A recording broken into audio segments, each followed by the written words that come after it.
All right, we're rolling. Hey, All man, right. thanks for doing this. Appreciate it. Yeah, it's an honor to be here. Good Hey, to my talk to you. pleasure. Honor to talk to you. I really, first of all, I really enjoyed you on Cafaro Cast. So shout out to my friend Aaron Snyder and says Frank the hey. Tank.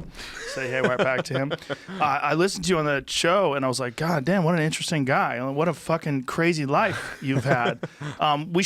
So you were on that show alone, right? Right. And explain that show for people who don't know what the fuck it is. Yeah, so it's a show where they get 10 people. Each of those people get to pick out 10 basic items, like an axe and a bow and a saw and 10 items. Just 10 items. Right. Does that include arrows? Like you can only have one? No, your bow comes with 9 arrows. So you get a bow and arrows, I guess is an item. So that's a loosely 10 items. And then they basically take 10 people, fly them out into the middle of nowhere and drop them each off by themselves.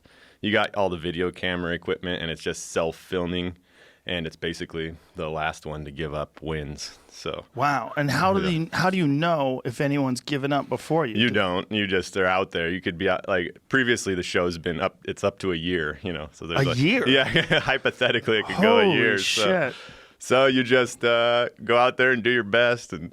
Yeah. What if you are still out there, but everybody else has quit and you don't know? That's when they come and tell you that you won. Yeah, okay. Yeah. So when you won, they did that to you. They told you. Right. And how long did it take you? 77 days? 77 days. Wow. Was completely surprised, though. I thought it would go maybe twice that long. You were ready. Yeah. But let's give people your background. Like, it's kind of unfair in a way, and Aaron brought this up on the podcast, that you were on this show with a bunch of people like me, like regular folks that have never really lived like that before, but you've done some crazy adventure shit in Siberia. And yeah, so, man, I guess... how far do you want to go back? Let's go back. All right, go back. We have plenty of time. When did you get started with it? Have you always been an outdoors guy? Yeah, we grew up on a farm in Idaho, and that kind of just puts you in the outdoors. I'd say I kind of had, but then I was doing the normal thing, working concrete job, working at a salad dressing factory, blah, blah. And then my brother took me out riding freight trains, and we rode across the country. I just like a hobo? Like a hobo, yeah. Did you have a stick with like a bundle at the we end were of it? advanced progressive hobos with backpacks. Progressive hobos. No, so you just hopped the freight trains. Jumped on a freight train, went across the country, up and back, and then I was also the first time I had been, alone for a while. At one point, I split up with them and rode for a week by myself. So it was like kind of a. What year was this? This was when I was 19. I'm 37 now, so something like that. I'm bad at math. Yeah. So cell phone or no cell phone back then? No cell phone, yeah. No cell phone. No cell phone. Oh, my God. So, like a crazy person. No, like, it was like awesome. It was a real taste of freedom, and I think that was kind of like a coming-of-age experience for me because I just realized, oh, man, I don't really want to, I wasn't going to be in this typical life after having experienced that. Like every night, it's like, total freedom. You're up. Yeah. You never know where you're going to sleep. You never know who you're going to meet. You're always out there in the elements. It's pretty. Now, when you did something like that, did you plan on doing it for a long period of time? I guess we just planned to go across the country and check it out. And Ben, my brother, had been doing it for like 7 years. So oh, really? Yeah, so he was like the pro hobo. A pro hobo. So talk me through the process. So he brings it up, or you guys discuss it? Yeah, he was just like, he'd been doing it for a while. How much older is your brother? 5 years older. Okay. So he invited me to come with him, and I quit my job and. Wow. Just one day up in Spokane there, you sneak into the train yard, hop on a car and take off. And now, did you bring money? Did you bring food? Yeah, you get cans of food in your backpack, and usually we would stop and work. A lot of times he had some connections throughout the country where we could just stop there and work for a guy, make a few bucks, and then continue on. But you don't really need much in those situations. You'd do some dumpster diving. Yeah, did you? Well, you'd be surprised at how good the food is in some of those places they throw out. But yeah, no, it was. The first night was kind of a christening. I remember it was like April still up in Montana plains, and it's a little chilly. Yeah, and it poured rain, and I was in the open car, and I don't know how it happened, but I just slept through downpour. My brother came climbing up. I was sitting there probably in 3 inches of water, almost drowned myself. It was the middle of the night. He woke me up, and I was like, "Oh man, what happened?" I remember that was the about the longest morning of my life, just waiting for that sun to go up. It's like going 55 miles an hour in the wind, soaking wet. Oh my God. But, every night was some kind of an adventure like that, and it was pretty cool. And were all the cars open, or did you just sneak into a shitty one? Particular ones that, they're on those, like, trains that go across the whole, intermodals they're called. They're always open, kind of, so you're just exposed to the weather. But did you have rain gear or anything? I had his poncho, but I ruined it, and I got sucked into the train. And oh, no. So, anyway. Wow. Anyway, it was, we ended up stopping in Virginia and doing some temporary work down there, and that's kind of how I ended up in Virginia, and, anyway, go ahead. You just got wanderlust, huh? Yeah, I guess so. I mean... Yeah, I guess so. It was just a cool experience. And once you get that taste of kind of freedom, it's like a little bit hard to go back to a 9 to 5, I guess. I could only imagine. Mm-hmm. I could only imagine that feeling when you're 19 years old. And you know, and to go back to a cubicle. Right. Something like that. No chance. Yeah. No. It'd be torture. So we did some construction jobs in Virginia, and then... I was a young guy trying to figure out how to live a meaningful life or whatever. What am I going to do with my life? And did you have thoughts? Did you have like an aspiration? Yeah, I mean, I guess to provide some context, I'm like follow a Christian path, so I was that always feels like I got to put some caveats to that. Like it's like. I understand for a lot of people that means shame. I know you had like some mean nuns that beat you as a child. Yeah, you heard that? Yeah. And one mean nun in particular straightened me right out. I was like, all right. No, so I know it means a lot of things to a lot of people, but for me, it was always like, it was interesting because it was summed up in the Bible, like, love the Lord your God with all your heart and love your neighbor as yourself. And God is defined as love. And so that was kind of always the core focus for my, how I tried to decide what I was going to do in life. And at the time, I heard of a guy that was over in Russia building orphanages and needed help. And so felt really strongly that, hey, that was the right thing to do. How did you hear of this? So I have a brother that's adopted. And when he grew up, he wanted to find his biological mom and just tell her thanks for the chance at life or whatever. And when he did, turns out she had another son who was going to go over there. And I met him, and he told me about this guy. So I basically felt it was the right thing to do and bought a ticket for a year, just a full year, go over to Russia. And I headed over there, and that was kind of how the next chapter, I guess, started in life. And how old were you then?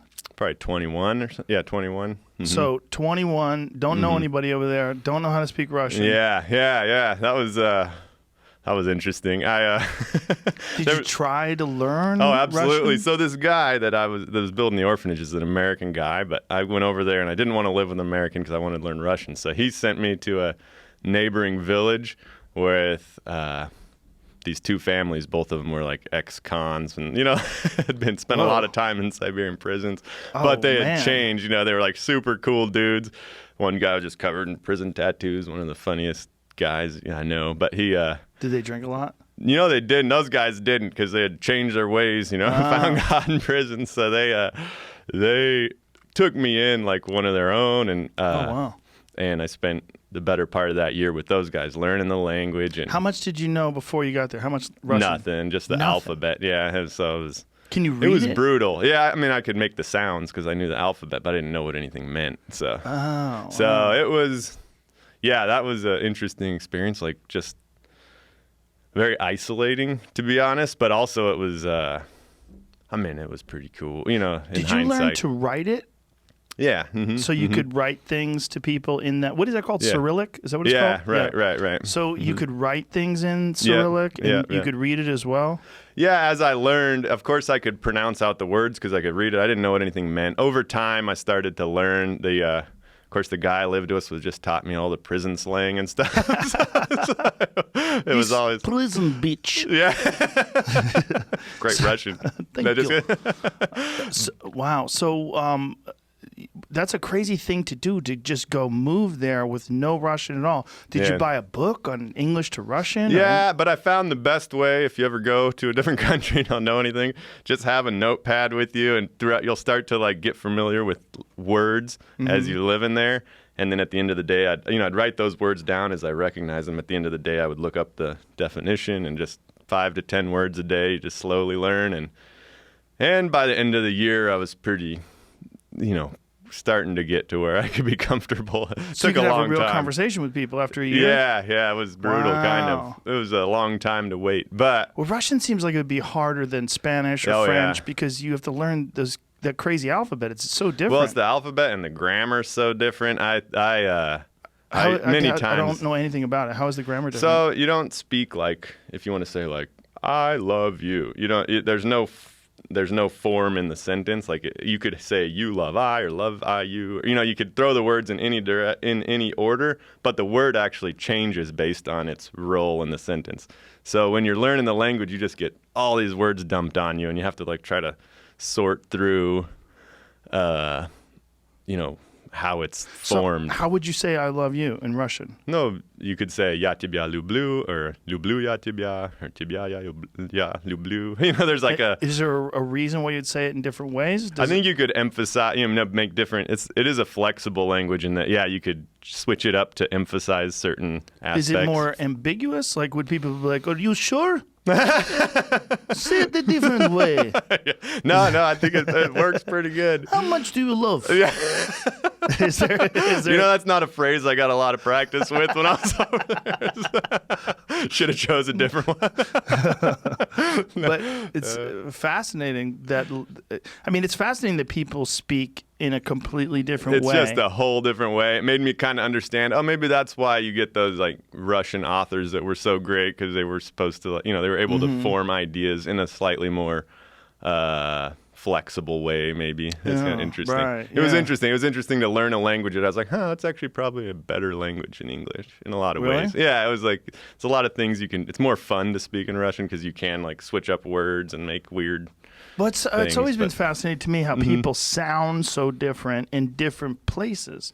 Like they have a different way. Like Brazil, I love Brazil, and one of the things I love Brazil, but the way they speak Portuguese, they have a way. It's like a song. They're like there's like a rhythmic quality to the way they talk that we don't have. Yeah, no, that's fascinating. Yeah. Yeah, it's really interesting that there's different, and then you go to Thailand, they've got their own way, everything tones and all that. Yeah, everything stretches out. Yeah, it's really people are so strange in how they. So I always wondered, like, how does an accent, like, especially when you think about our country, right? Like, how does a New Jersey accent get formed versus a Virginia accent? Like living in Virginia, sometimes I'm so fascinated by how, with all like TV and being surrounded by the standard way English is spoke, I'm just amazed at how some of the people, and you're just like, what?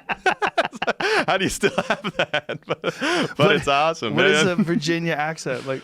Oh, I liked, my buddy described it best. Like if you replace the R's with the L's, so like, I got to put L on these tiles.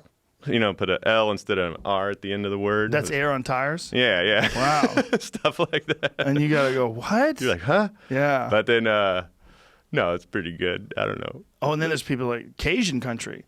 Yeah. And Cajun country, yeah, they I got haven't been down there. Oh, they got a whole different vibe going on. They got some French shit going on there. Like, woo.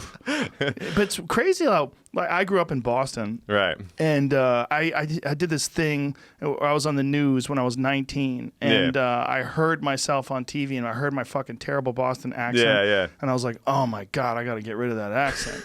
And I'd only been living in Boston for about 6 years. But we've traveled all over the country. And I guess when I was 13, I was very impressionable. Right. And I had adopted this. And so I was listening to me, and I was talking about working really hard. We've been working really hard at this. I was like, oh, my God, I sound like a moron. And so, no offense, Boston, right? Just some, maybe.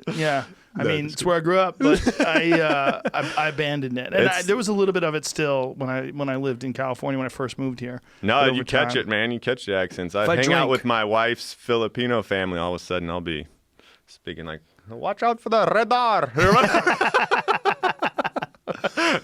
Yeah, it's just crazy how I always wondered, like, what started it? Like, what started the New York accent? Why is it so different from an accent from Florida? Yeah. You know, and Florida's all over the fucking place. They don't know where they are. Yeah. I've heard. They're not even sure they're American. They're just like, they're floating.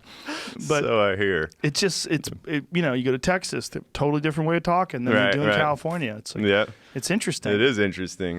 That's just, I guess, how new languages develop over time. You know, fascinating. Yeah, well, that's what's always been weird to me. It's like, I don't speak Italian, but my grandparents did, and they spoke dialect. Right. So like they spoke like a Sicilian dialect. So they would talk. Like they would say shit that people who speak proper Italian didn't have no idea what they were talking about. Yeah. Oh my God, it's so weird. That's fascinating. It's like, there's so many different ways to communicate. So I mean, I know this, but I only know this in a sense that like I know it's a thing. I don't know that like you actually experienced it. Yeah, it was really interesting to learn a very different language. You know, as an adult and kind of like, oh wow, that's just a whole new way to think. Yeah. I've been a little out of practice, but I got pretty fluent. Could explain everything. I still can. You know, say everything I need to say. If you wanted to go to Moscow, you could order dinner. Oh yeah. You know, and I could definitely have full conversations. I just would screw up the grammar. But could you read a book? Yeah. Sometimes a lot of times I will try to read in Russian just to keep like the Gulag Archipelago. One of my favorites. Heavy reading, but it's good. So when you were over there, and it took you said like how long? Like a year before you were really fluent? Yeah, I think a year. And the guys I lived with, so they had both been to prison, but they had also been in prison together with some native nomadic guy that lived up in the north of Siberia. And so my buddy would always tell me, oh, you got to meet my buddy from the north. You got to go live up there. And so I was like, yeah, that'd be cool. And eventually he connected us. Dude was coming through to sell furs in the city. And I was there, and he introduced me. And the Evenki guy, Yura, invited me up to the far north to kind of check out his way of life. Is that the videos that you sent me on you? I'm going to send you these to you, Jamie, because it's crazy. Dude's riding on reindeers. Like you were what is the name of those people? So those are the Evenki people. They live in the the taiga, the forest up there, and they are nomadic. Man, I didn't even know people like that existed until I met him you have a video. You already have it. There you go. Look at you, wizard. Jamie's the best Googler of all time. Cutting the antler off of one. So why do they cut the antlers off? They do it for a number of reasons. One is because they that antler skin. Well, this one particularly was growing into the reindeer's eye, so they were going to cut it off to help the reindeer. And then you can also eat the skin off the velvet, and it's Chinese medicine for men's health and stuff. So. Well, it actually was a thing that they were selling as a supplement. Yeah, and they were selling. Oh man, they're digging in there. It's all bloody and shit. Isn't it crazy? Like animals with antlers, it's such a bizarre thing because they regrow every year, every so year, much and energy they fall off. Yeah, so much energy into that. And caribou, which is what a reindeer is, I believe they have the largest antlers to body size of any of the there's deer some family. massive ones. Oh, hey, geez. This is getting serious. Serious. So how often did they do that? Did you show that? No. Oh, yeah. Folks, that was an assassination, caribou assassination. So they would ride them and take care of them, but then occasionally they would eat them. Yeah, exactly. They provide everything for them. So they have a big herd, a few hundred reindeer, and they basically live off of them. So they're their transportation, their clothing, their food, their economic, their economy, basically. My friends John and Jen, they live in Alberta, and there was a place near them that had an elk farm, and they farmed elk for the velvet. Oh, yeah. That's what they farmed them for. They would, in that velvet, I believe they would sell to like a bodybuilding company. I think there was a Vitality, time. It's I think it's got right? growth hormone in it. I think that's what it is, because there was a time where it was a thing that you would buy in, like, I don't know if they do it anymore, but in health food stores, you'd buy like antler spray. Yeah. And it was somehow or another they broke it down to a spray. Right. I mean, I don't even know if it worked. No, yeah, I don't either. But I'm pretty sure rhinoceros horn doesn't. But I'm imagining. No, rhinoceros horn. Did you see what happened where there was fucking but it might. tons of beaver penis that they found? They caught a cargo going to China.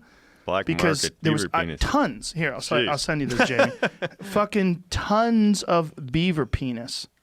Here it is. Man, you're fast at Too that. fast. He's the wizard. Chinese authorities seize 12 tons of beaver Holy penises smokes. smuggled from Canada. Wow. Yeah, and it's Bizarre. a vitality thing. It's about Well, erections. The cool thing about the Havenki up there is it's sustainable what they're doing because they got their own reindeer and they manage them and all that. So they don't have to import beaver penises. right, totally. They got reindeer, plenty of reindeer ones. Oh God, there's the beaver dicks. Oh boy, poor beavers. There's so much. I mean, to kill that many beavers, what is the number of beavers? It says 40 to 50 billion US dollars. What? Man. The market value of animal parts illegally imported on the Chinese market. Okay, I mean, that's still a huge number, but dicks. yeah. It's a little steep for those. Yeah, it's so crazy. Like they have these.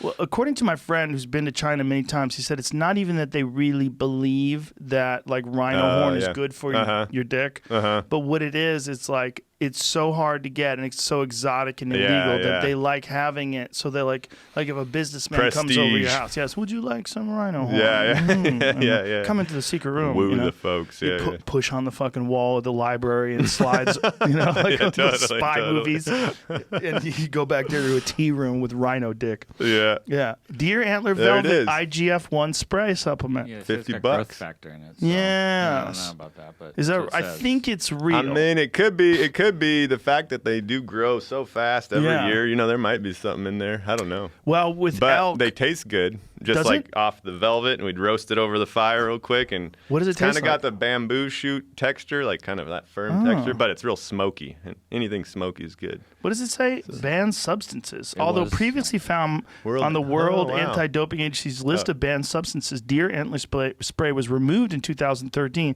when it was deemed completely safe and legal to consume prior to athletic activity. Okay, you know what that means? That means it doesn't work. Yeah, they took it off That's the what thing. that means. They take it off. It means it doesn't work. Safe to eat. Good to know. That doesn't mean. That means that there's no fucking performance. Oh, that's it. Ray Lewis, who was rumored to have used it following an injury to his tricep in 2013. You know what? I bet they've just realized, like, hey, you know what's better than this? Real growth hormone. Right. This is fucking Concentrate stupid. Running around sucking on deer antlers. But this farm near my friend John and Jen's place, they bought this farm specifically. These people did, not John and Jen. Right. But these people specifically started farming elk just for their velvet. Yeah, weird. And then the market crashed. Like it wasn't valuable anymore. I guess this was prior to 2013 when they, when it was illegal. Yeah. And so this poor guy had all these fucking elk. And yeah, there's an elk farm up by my house in Idaho that has recently closed down. I wonder if similar. Yeah, what I wonder. circumstances. Yeah. I mean, how crazy is it that the most delicious meat on earth? Yeah, you is think not, that'd have a market, right? Yeah, that's not what you want. You want Totally. the fucking antlers.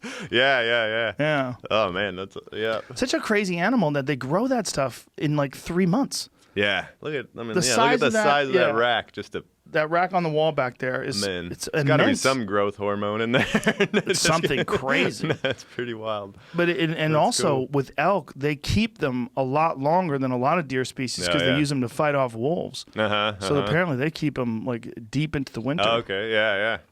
I know the female reindeer keep them a long time too. But isn't that interesting? The female reindeer are the only deer that actually have antlers. Right? Yeah. Probably also for protection. Yeah, I think it is. Degree. Yeah. I think it is. So when you're up there and these folks have these caribou and they're riding them and they're taking care of them, do they shield the other caribou from seeing one of them get slaughtered? No, they don't seem to be too worried about it. Like it's a very mutually, symbiotic relationship between the reindeer and the reindeer.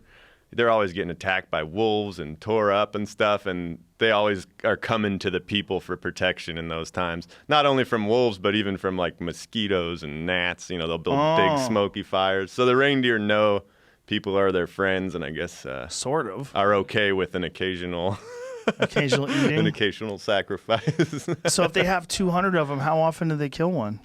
They try not to kill them. Like, they actually really avoid trying to kill their own reindeer. It's that you're mostly living off of, moose and wild reindeer and game like reindeer birds that and aren't stuff. theirs. Yeah. Interesting. Because these are domesticated, they just behave differently. It's so weird to see them like with saddles on and shit, and people riding them. They're they were one of the first animals to be domesticated, actually. By humans? Yeah, which is interesting. So they before dogs? Not before, but one of the first, I guess. Yeah, and then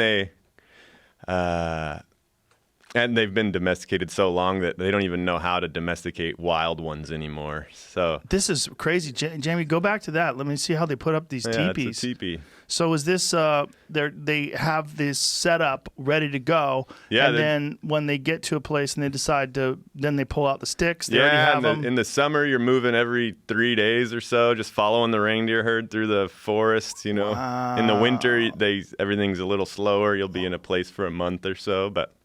Just nomads.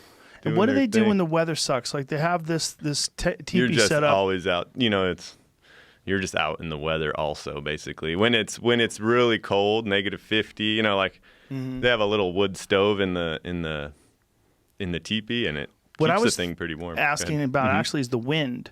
Because the way they have these sticks set up, it's like they have these animal skins that go over. Is that animal skins? That's canvas. That is? Yeah. Mm-hmm. So it just looks like it's right, a buck right. skin. Yeah, so they have these canvas. Do they have loops where they tie it down? Right. Yeah, they do. And then they lean sticks on the outside also to kind of hold the canvas in place. So but these people live so nomadic. Yeah, it is very nomadic, and it's awesome though. It's so fascinating to live like that and compare it to the modern world, because not too many people get the opportunity anymore, and it's you're so wired for it. It's weird, right. So your body just immediately falls into place for it. Yeah, all your dopamine you'll be out there fishing, and every day you'll just be like, yeah, I got a fish, because you're relying on it so much, and.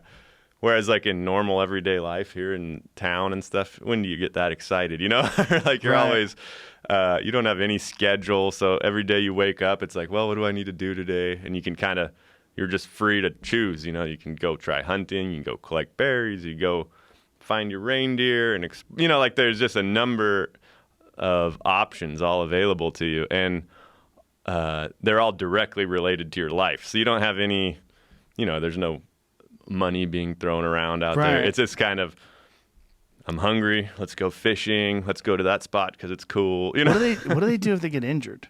No, that's a problem. They actually have there's good and bad out there, and they can call in a helicopter, but it's so far out, it's going to be a problem. I've broken some ribs out there and had some serious injuries that it just wasn't an option. You just got to tough it out because there's what kind of injuries other than ribs? Bro, oh man, I chopped my knee with an axe one time. Cut a tendon, that tendon on the inside of your knee, right in half. And my other knee had recently had a knee surgery, so I was just laid up. Literally 3 days, I was just laying in a teepee. Couldn't move. I had to roll over, poop in a bag. I couldn't even. It was brutal. But then they rubbed pine sap on it, and it actually healed. And really, yeah, I could have swore it would get infected, but they just packed it with pine sap. And, pine sap. Yeah, healed right up pretty fast. What happened to the ligament or the tendon that got cut? It doesn't really feel it as bothering me, but I didn't know it was cut at the time. It was only later when I did an MRI. Yeah, they told me it was, and so it never healed. Well, I don't know what it did. They said it was hanging on by a thread. I don't know if it ever healed back or what. Wow. But you don't even care. You don't. I don't notice it as being weak, so I haven't bothered. My surgery knee hurts more than that knee. So what kind of surgery? I see a couple ACL surgeries. Yeah, you know how it is. Yeah, I do. So when one of those videos was showing a net, is that the way they would fish? Both. You'd a lot of times you'd put nets out, and a lot of times you'd just go cast your birch, homemade rod and just see what you can catch. Used? Yeah. So this is this is a net, they would just move it across the middle of the river. You'd set it and leave it, and they're just setting it right now. And then, how do they do that thing that they do on the ice when they do that when it's frozen? when it's frozen? When they cut a hole, Yeah. and then they somehow or another get So that net to go through you to the cut other a hole. side. You cut 2 holes, and then you get a long stick, and you shove it in the hole and slide it, then like push the stick under the ice. And on one end, you have a string tied to it. So you push it and keep trying that until you get it to slide under the ice to the other hole. And when you do, you pull the stick out of that hole and tie your net on the end of the other one, and you can pull on the string through. The string on the end of the stick, do you catch it with a hook or something and try to pull it up? Let me see if I can. Yeah, no, you just you pull the actual stick up through with the string tied on the back side of it. So you just have to find the stick. Yeah, you just got to get the stick to. You might have to 3 or 4 times slide it under the ice until it get to ends the other up hole. where the other hole is. Yeah. Whoa. Yeah, it works good. I did it on that Alone show. It was fun. Yeah, that's why I'm asking. Yeah. And so that must be really hard to do by yourself, because I've seen people do it on television on those Survival Alaska shows. Oh, right. Yeah. It wasn't too bad. No, it was. That part wasn't too hard. But no, yeah, I don't know. It's good stuff to learn out there with the natives, and then came in handy for sure. Have you ever seen the Werner Herzog documentary? Yeah, that's Happy all. People? Yeah. So the native that I actually first met, that I was telling you about, that Euro guy, he isn't a nomad himself. He's a fur trapper, so he does all that. Real similar to that Werner Herzog documentary, really? and actually, where they filmed that isn't that far from where I was in Siberia. So I went fur trapping with him one year. And it was he showed me the rough ropes on showed me a topographical map. He's like, there's a cabin, there's a cabin, there's a cabin. Threw some noodles in each of my cabins. We stocked them with noodles, and then he just dropped me off and said, see you in a month and a half or whatever. And so just was out there. Had a stupid little. Oh, they're wrestling, There you go. Yeah, good times. These kids wrestle a lot? Yeah. It's a good way to grow up, man. Always just outside, having a good time. Yeah, I guess so. the Werner Herzog documentary was really fascinating because as you watch those people, and when they talk about like no depression, they're all happy, they're always laughing, they love what they do, they enjoy what they do. But even though that's like everybody's goal, right? Everybody's goal is happiness. Right. Everybody's like, fuck that, I'm not doing that. Yeah, that's a fascinating conversation in of itself, because having been up there and stuff, I'm just like, man, this is an awesome way to live. If it was like my friends, my family in that context, it's like I would probably choose that way of life. But then you find yourself here in America and you're stuck on your phone, and and it's just so unsatisfying that it's interesting to experience both, but it's kind of hard to.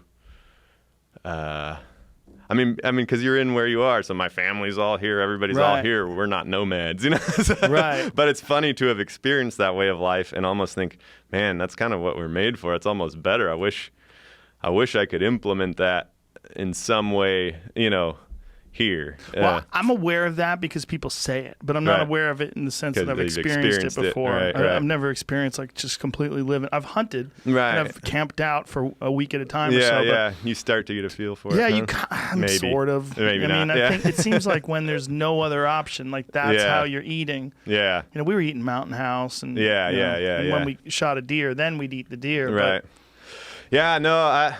You were speaking of which. You've read those like Quanah Parker and stuff, movies and books and stuff. Me too. And now, having lived with those natives, it's like there's so much good there. You see, like, they really are happy people. So there's a giant difference between the people who live in the village and the people who live in the forest.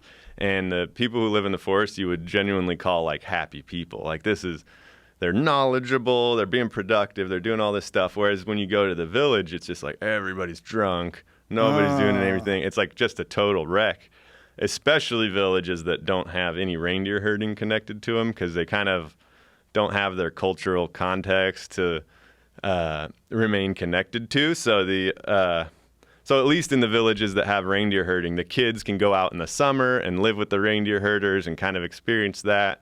And it gives them a source of pride. It gives them like the experience of living in the forest, becoming like kind of really in touch with nature and all that.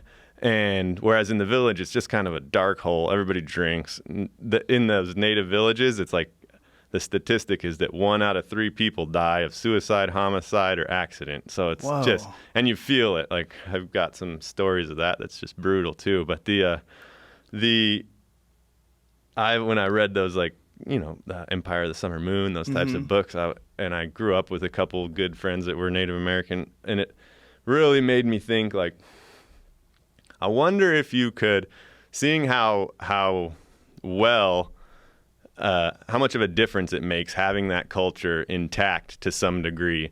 Like, I wonder if, say, on Pine Ridge, or you know, on one of these reservations, if you could almost replicate something like that. Right. Like, if you could maybe take the initiative to, like, restore some buffalo herd, use a bunch of unused land that maybe the, you know, government land or tribal land that's kind of unused, restore a herd, and then kind of bring back those nomadic ways. It's not like everybody would have to live that way, but from my own experience, watching places that have that option, you know, that are connected to that culture, flourish a lot more than the ones that didn't. There were Evenki villages with no reindeer herding and ones with, and it was like night and day as far as. And so it's like, I wonder if that would be.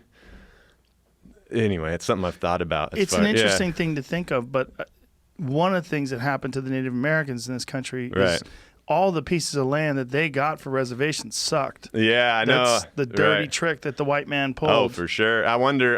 And I wonder if it. I mean, is any of that land suitable for raising, like? Well, I'm sure some of the land is like, good. I wonder, or I'm saying every piece of land, but yeah. It's not really true. But a lot of it. No, for sure. Oklahoma. That's why they sent them to Oklahoma and the Dakotas. They sent them to some barren land. But that was where the Comanches were anyway, right? Were they in Oklahoma? Yeah. But you know, just before bigger. the white settlers got here and fucked everything up. Yeah. Oklahoma was probably pretty dope. Right. A lot of animals. No, A lot of things happened. Man, imagine seeing 13 million buffalo roaming the plains. Well, there's an interesting story to that, too. Like, that seems a little bit imbalanced as well. And there is Dan Flores, who's he's a wildlife historian, right? And he wrote an amazing book called Coyote America that's about, it just really gives you a really interesting understanding of how weird the animal coyotes are and how they've spread out across the entire country. Right. And it's a beautiful book. But he also wrote a book called, I think it's called Bison Ecology and Bison Diplomacy. And maybe this was a paper, it might not have been a book, but essentially the thought behind this was these millions of buffalo that you see when that did happen, that only happened because the Europeans had come and given the plague, given the smallpox and all this to Native Americans and wiped out like the native hunting population, massive numbers of the hunters. There was like, at one point in time, there was as many as 90% of all the Native Americans died from disease. Can you imagine? Which is insane. So could have been literally millions of people dead from disease that would have been nomadic buffalo hunters. Yeah, that makes a lot of sense. Yeah. So what his theory is that they were in these incredibly large numbers because of that, and that it was because he points to there's a time where the earliest settlers were making their way across the country in like the 1500s and somewhere around there, and they didn't talk about buffalo. They didn't. No, they talked about deer. They talked about bear. They talked about all the animals that we know existed. But there was no talking about massive herds of buffalo. That all this seemed to have come after the Native Americans were wiped out. And it kind of makes sense. That could make sense. Yeah. Well, not wiped out totally, of course, but a large number of them wiped out. Whereas these animals just, where they're used to being preyed upon, just bred like fucking crazy. Yeah. And developed these huge herds. I mean, you're talking about obviously over a period of hundreds of years, right? Right.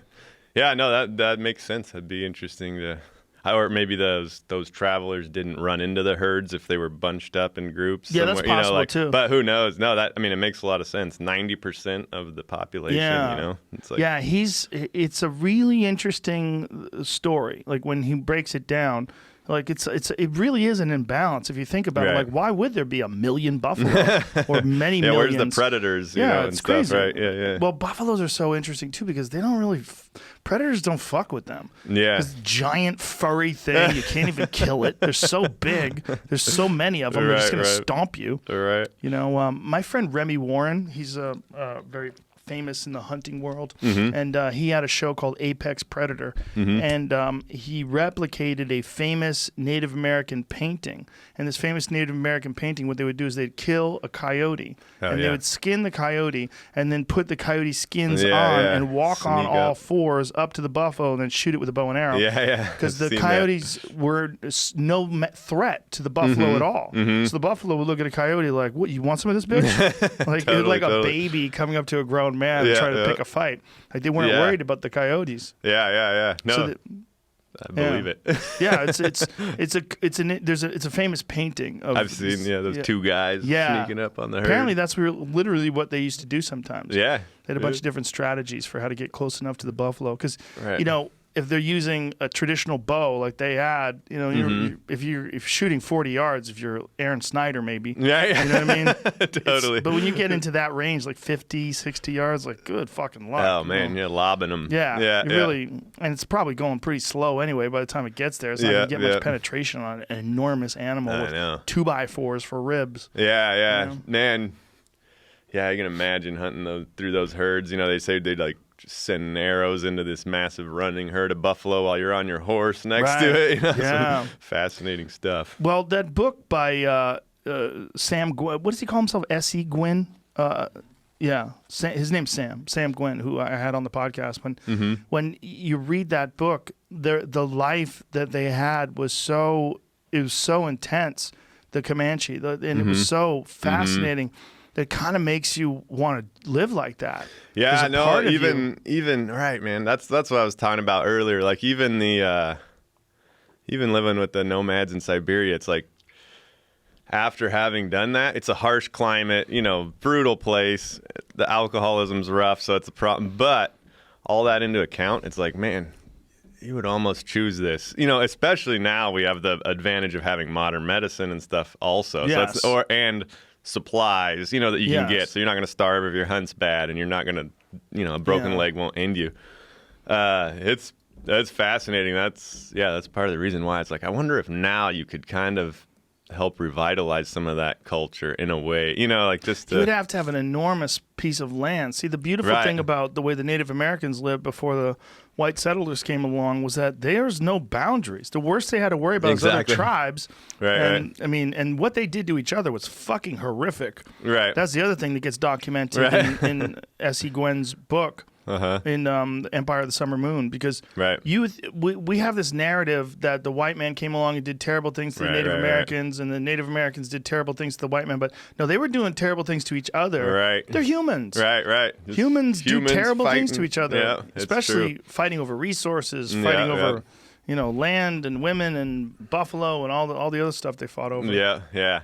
No, it's true. You would need a huge piece of land. Huge. There's but it's like also how many buffalo would you need to have a sustainable, like, you know, a sustainable thing going? I don't think it would be that many. You know, if you can do it with 200 reindeer, buffalo are a lot bigger. You know, it's like I don't know. But they're herding these. You can't really. I mean, yeah, but no, they're like. Yeah, no, I mean, I guess it would be something to figure out. There's an interesting project. Have you ever heard of that Pleistocene Park? Have people told you about that? Yeah. It kind of reminds me of maybe something like that, where you would have to have a big area that you kind of... That's the American Serengeti Project? Is that what you're talking about? It's similar. It's in Russia, though. It's where they kind of had the hypothesis that if, you know, back in the day, the climate wasn't that much warmer up north. It was just there was so much density of animals that they... you know, pooped and built better soil and grass grew, and it made for a more lush ecosystem than the tundra now. And so they've basically fenced in a area, packed it full of muskox and moose and all that. And sure enough, you can see pictures and the grass is growing taller. And, you know, like it's much more life-giving ecosystem than the surrounding just tundra. Be interesting. Yeah, I mean, it makes sense. There was there was talk about they were going to do something to try to revive the mammoth. Uh-huh. What is this? Oh, place. This is Pleistocene Park? Oh, so this is the place. Those are fucking freaky animals, man. Yeah, anyway, those are cool projects, any of those ones where they're restoring land and animals. It's always interesting to see, you know, like when they have these theories about, you know, I had a guy on last week. His name's Joel Salatin. Right. He runs Polyface Farms, Mm-hmm. and he was explaining how when you farm and let the animals just live like animals live, you use their manure, they shit on the ground, they eat the grass, and it's actually, not only does it not add carbon to the atmosphere, it actually takes it out. Right, it builds it actually builds healthy soil. Like, you don't need fertilizer. It's natural. Yeah. Like, there's a whole system that nature's put in place, but when we have these monocrop agricultural setups and these weird factory farm setups, we're just hijacking nature and forcing it to do slave labor. Yeah, it's a shame, man. It'd be cool to tap into what, you know, like permaculture, I guess they call it. Just tap into some of that on a larger scale, because doesn't seem very sustainable with those. No, it doesn't. And the large scale stuff, I mean, he was kind of saying that it was possible to feed like all of Los Angeles that way, but I'm like, oh, I'm not going to do this. It's like, that's a lot of people, man. I'm not sure. It's never been done. When something's never been done, you got to go, I don't know if you can do it. I mean, I guess you just start small and see where it goes. We might have already fucked this up by just having too many people. This has never been a thing before. Before the last few hundred years, it's never been a thing when you pack 20 million people into one spot. Yeah. Like, what? Yeah, it's crazy flying into LA. You know, it was my first time here, but you're just like, whew. Oh, is your first time here? Yeah. Oh, wow. Pretty packed and from good amount of northern smog. Idaho. Yeah. To this. Yeah. I've been to New York and stuff, but it was the first time good in amount LA. of smog. That's funny because it's the clearest it's ever been in the history of Los Angeles because of the pandemic. Totally. Have you ever been to Beijing? No. Oh, man, talk about brutal as far as the air goes. Is it? Like, you step off the airplane into the airport, and it's probably ventilated, and you step off, and you're just like, whoa, it smells like aluminum and just nasty. You can't even see the city. It's so dense, the smoke. And then you kind of get used to it as you're walking around the airport, and then you step out of the ventilated airport, and it hits you all over again. You're just like, God. That place is rough, but Yeah, I hear they're doing better now, too, with the whole shutdown. Yeah. It's hard to I mean, as them. far as the smog and pollution and all that, but I don't know. who knows? I've been to Mexico City, though. Mexico City's imagine. rough. It's rough. I imagine. I don't think it's as bad as Beijing, but I got a headache the moment I got out of the plane. me I was too. like, whoa, this is... And you can't see shit. When you're flying in, you would swear there's a fire. Yeah, And there's no fire. It's just how it is there. Yeah, that's rough. Now, you were saying that these people that live in the villages outside of the people that are nomadic, those people live in a real shitty way. They're it's rough. It's like and- it's like unconnected to any other villages. You have to only get there by helicopter. You fly in, and it's... What is their job? Like, what do they do? Some of them work like in relation to the reindeer herds, and I don't know.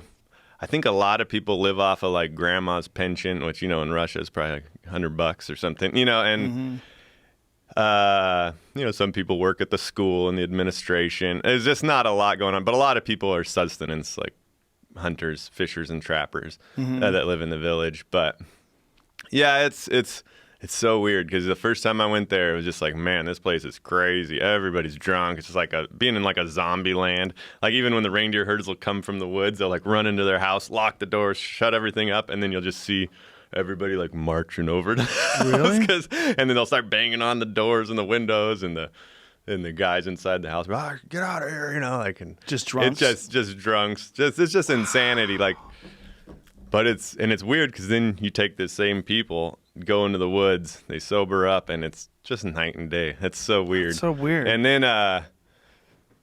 but you see the effects of it. So like I was telling you earlier, it was pretty brutal. When I first went over there was like a little, you know, nice family. It was like Dasha and Artyom, you know, and their two little kids. Well, the first time I was there, I got back, or I met the family, you know, I lived with them in their teepee and all this and that, and then I went back to America. Sure enough, right after I left, a tree fell on their daughter out in the woods and killed her, and then they after that, started drinking a bunch, quit the nomadic way of life, started living in the village. I went back over there. The guy got stabbed in some drunken brawl or whatever, and was in the hospital. Slowly recovered. He had this big old gash with a piece of glass someone had cut him open with. He slowly recovered and then went back to his village. The drinking continued. Sure enough, they killed him. They took his body back to the morgue, which the freezers had broken, right? So it's in the middle of the summer. This body's there, but it was a murder, so they had to wait for the police to come and investigate. But it's way out in the middle of nowhere, so took like a week, and it's like a week later. It was just brutal. Go over there, had to pick up this guy who's your buddy, and his wife is helping me like dress this body because they're basically like, okay, we're done with the investigation, you can go bury him. Is he decomposing? Yeah. Oh, Jesus it's Christ. brutal. I mean, and the wife is helping you? Yeah, and the wife's helping. We like took care of his body, like pick him up, and like the skin slips off and all that stuff, and then we took care of him, buried him. It was pretty rough, but then a year later I come back. She'd gotten remarried, kind of starting her life again. Turns out he hangs himself not long afterwards. So again, it's this woman who's lost 2 husbands and her daughter. Her and her son. I just found out a little while ago she got too drunk, passed out in the snow, and died. So now it's just the one son left from this whole family. And you like hear those stories often up there. It's like really rough. But that's balanced with what could be so beautiful. It's like such a juxtaposition because you're out in this life where you have like people are happy, ultimate freedom, and they're doing great. But the village and the alcohol just does this whole other thing to them. And it's like these people who are so beautiful, so nice, so friendly, so open to you. But you just see them suffering so much from this scourge. It's like, man, it's brutal. It's crazy that the scourge doesn't extend to the people that live in the forest. Yeah, once they get out in the woods, they don't have the alcohol available, and they don't. But even if they did, do you think they would drink it? It seems like... Yeah, they usually drink it. Like when they go to the village, they get it, and then they'll go out to the woods, and they'll drink for a few days until it's all gone, and then it's all sober. And they get back to normal. Everybody's back to normal. Do you think it's a genetic thing? Like, do they have? Yeah, that's been a good question. I've thought about that. There's that hypothesis, like that maybe it is because people have been introduced to alcohol more recently. That they're not, can't process it as well. But that was the thing. It could you could also have the explanation. It's probably a combination of both. That when you do, like, have a people that are largely stripped of their culture and they're like, because even the Evenki, as cool as their way of life is, they had, 70 years of communism where they came in and they collected all the best reindeer herders and said that they were like kulaks or what, like the bourgeois because they have too many reindeer, sent them all to prison, like collectivized all these reindeer herds, these family herds, they turned into like government herds. So it's been like their culture's not completely intact. And it's like, well, there might be enough cause just from that kind of thing to explain some of the alcoholism, but I imagine it's a combination of both, Yeah, I've always wondered that about the Native Americans, the same sort of situation, right? Like how much of it is despair from them being removed from their normal nomadic way of life, and how much of it is just the fact that they don't have the genes to process alcohol because they didn't evolve with alcohol. Yeah. There's that story of Cynthia Ann Parker, who's on the wall out there, who's Quanah Parker's mother. And she was kidnapped by the Comanche when she was 9 and then recaptured by the Texas Rangers, I think it was the Texas Rangers, when she was like 30 with a child. And she was begging to go back to the Comanches. She did not want to live like it. And she found the way of living that the settlers had was just pathetic. She hated it. The Comanche lived in a world where everything was magic. And like the sky was a god, the wind was a god. Like you worshiped nature, you lived off the land, you followed the buffalo herd. And then all of a sudden you're in a village. Cooped up in a house. Yeah. And you got to. Yeah, and everybody's like pushing Jesus on you. You're like, Christ. Man, it's the same thing over there. It's like, right, it's just a juxtaposition of ultimate freedom and this beautiful way of life versus like you're in the village in this little house. You know, these people are never going to be good like in Russian society because they live in some remote village, no internet, nothing, you know, like, and then, but they're also the ones that aren't connected to their way of life are also not going to be great Evenki because they've just lived in this little house and drink, you know, a bunch. So people get caught in that weird in-between place. But it seems like even if it's not cultural, there's something that draws people to that way of life. Well, that when they live like that, it's very satisfying. Absolutely, and as for my own experience, like, I'm not a native, you know, but I lived with them, and it was awesome, and it like spoke to me deeply. Same thing even on, you know, things like the Alone Show. It's like, oh man, this is what we're built for. You know, like you really feel it. It's you know, an interesting thing, like I don't have like a great memory, or, you know, I don't usually have good, very vivid or interesting dreams.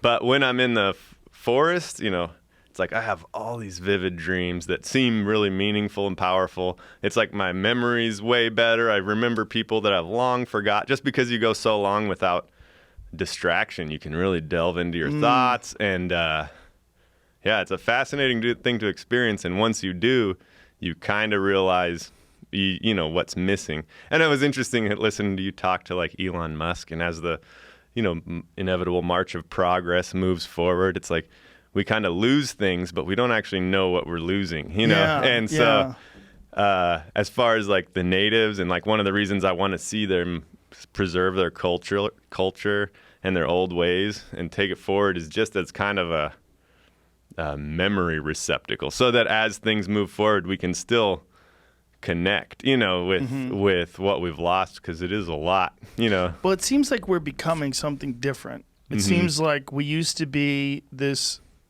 thing, this animal that figured out how to use tools and clothes and figured out how to live off the land and figured out how to live in harmony with nature.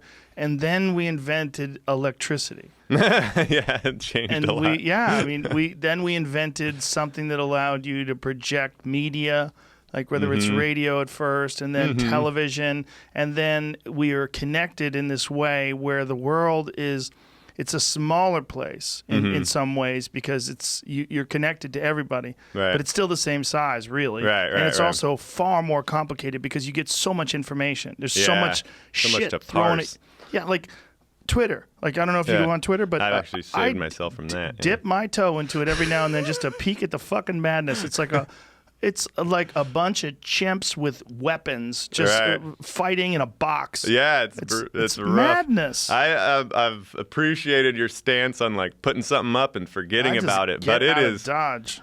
It is hard to do that. Of course, those are. I mean, it's hard to not get sucked into social media, but it doesn't really speak to you anyway, but it just like absorbs your time. It absorbs your time in a negative way, though. Absolutely. I very rarely get anything positive out of it. I get occasionally interesting stories from some of the people that I follow, and that I appreciate that. But the actual communication aspect of it, like communicating to me or me to them, like, not interested. I like this. I like in a way, like even though this is digital, like you and I are sitting at I don't even like when I do them remotely. I only do them remotely because of the pandemic, or if someone can't get here. That's why I wanted to show up. Same thing. It's like, it feels unnatural. Well, you like looking at people.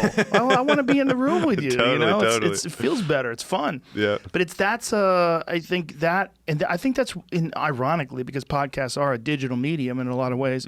It's one of the reasons why it resonates with people, because they can tell that we are really having a conversation in a way that people don't have that much. Like, you don't really have 3-hour conversations with someone where you just don't look at your phone, just sit across from each other and talk to each other, and then talk about all kinds of shit. Yeah, it's a beautiful thing. It's like, you got to have that. It's like, that's one of the things you experience. Like, when I'm in the woods or on that. When I was on that show, it's amazing how little you miss social media, right? But you don't miss it at all, You don't miss it at all. But then when you come back to life, it's still just like it just sucks pulling you in. Yeah. It's like a little demon whispering it is. Come into the gutter. It's like the clown from It. Absolutely. Come on. I'm making Just your hair, check. Chad. Just do a little scrolling. Yeah. Whoa, next thing you know. It's really interesting that those people that live in the village are so close to the happy people. Yeah. They're so close to the taiga. So close. They're so close Yeah. to, and those people in that Werner Herzog documentary, you watch it and you're like, why is it that people think there's like a cynical aspect of our society where they look at people that live like that, like, look at this dummy, no electricity, he's got Right. he's got plastic windows. Yeah. You know, Like, that because the bears might attack his house. Like, primitive. get the fuck out of here. I'm not living like that.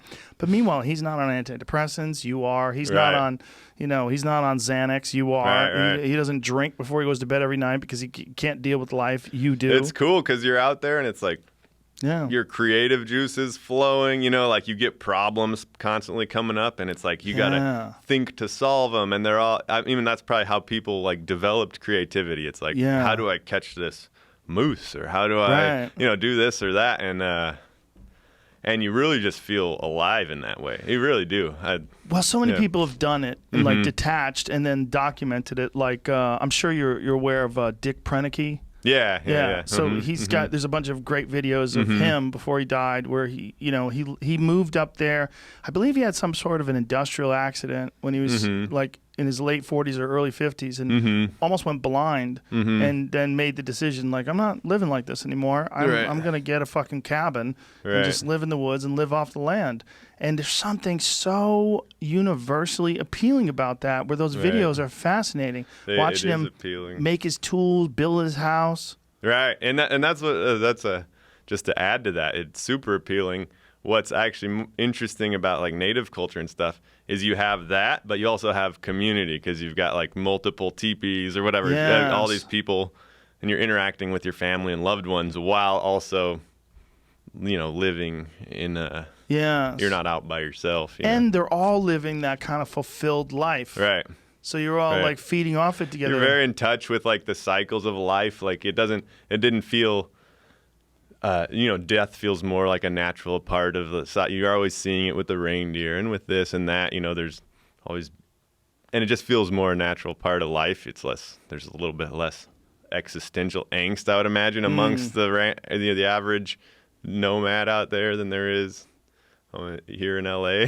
Yeah, man. Look, dude, here in LA, it's a fog that just sweeps through communities. And particularly now, because nobody could work. This is the grossest I've ever seen it, because just people are so angry and depressed and confused and frustrated and it's helpless. tough when everyone's in a mask and you don't get the personal connection of like just seeing someone and be like, smile. And if you try going out in LA, they'll scream at you if you don't have a mask on.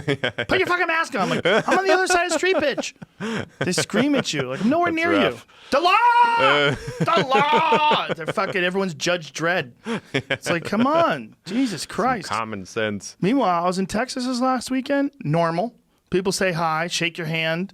Everyone's walking around, no mask. You go to a restaurant, they make the waiters wear masks. But everybody else, just everyone's fucking sitting there like normal people, and it seems fine. Right. Be interesting to see. Just life has inherent risk. Yeah, but they're like, coronavirus cases rising in states that have opened early. By how they much? They love to blow 3 that up. people? Right. And they walk it off. But of course it will rise, but it's also like, yeah. But you also got to live. Yes, and you really should go outside, because that's probably one of the big reasons why you're going to get sick in the first place is lack of vitamin D, being cooped up, unhealthy lifestyle. Absolutely. All those things that are like a side effect of the city, the bad food, the sedentary lifestyle, the lack of nutrients.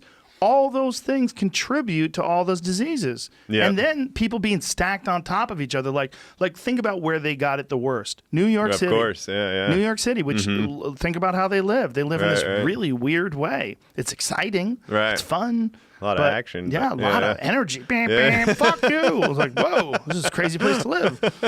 But it's not normal. Like, take someone from the taiga and bring them to Manhattan before the pandemic, and they'd be like, what is this? Yeah, what is this? If you grew up there and you didn't know and you've never seen a TV, that would be a fucking trip.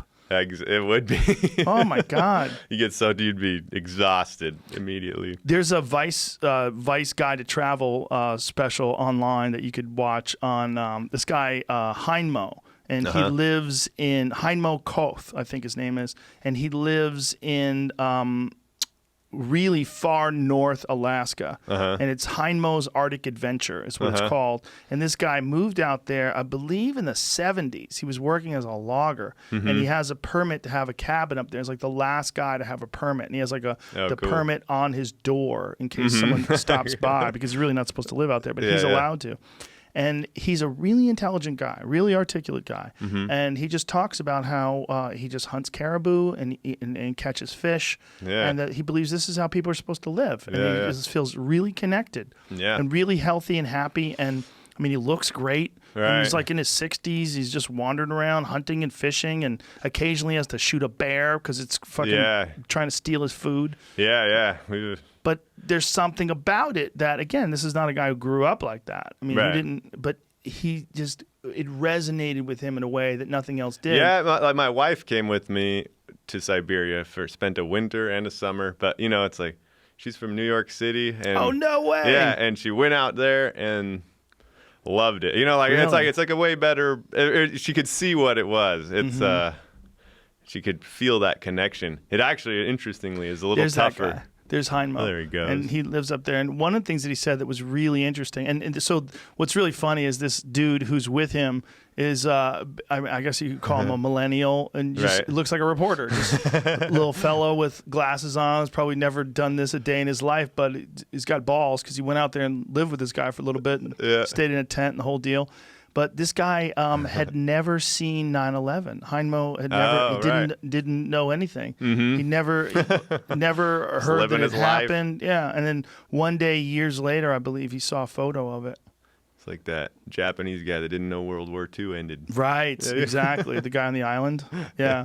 So this guy, this reporter lives with him for quite a while and sort of experiences the life. And it's the same thing. It's like there's something about it that resonates with you. It does. You see the way this guy lives his life, and you're like, wow, this is amazing. Yeah. Yeah, I think it's, I mean, obviously there's a big, for someone that grows up in a city or something, there's like a big hurdle to get over. But I think it would be fairly, I don't want to say universal, but I think a lot of people would really connect to it if once you experience it. Well, my friend Dan Doty, he actually takes people out, and particularly kids, troubled kids, and takes them to the woods and for extended periods of time, and has them live off the land, and as a therapy.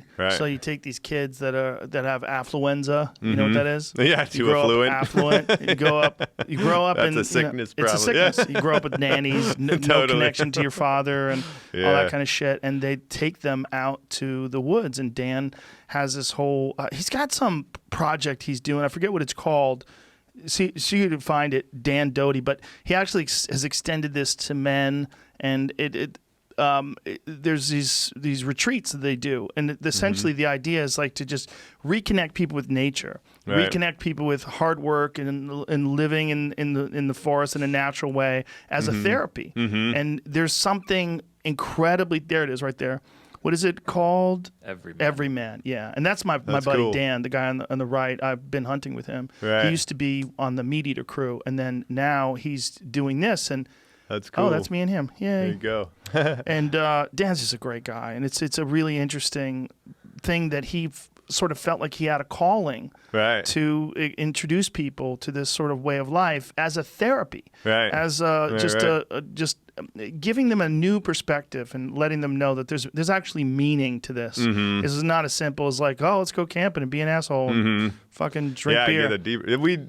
We tried a similar thing in Siberia where we took a bunch of the village like young guys that were just kind of drinking their childhood away. Oh yeah. Took them out onto that Uruguay's, trapping lands. And how'd that go? Just went well. I mean, they all did great while they were out there. Of course, it's like a temporary thing. When,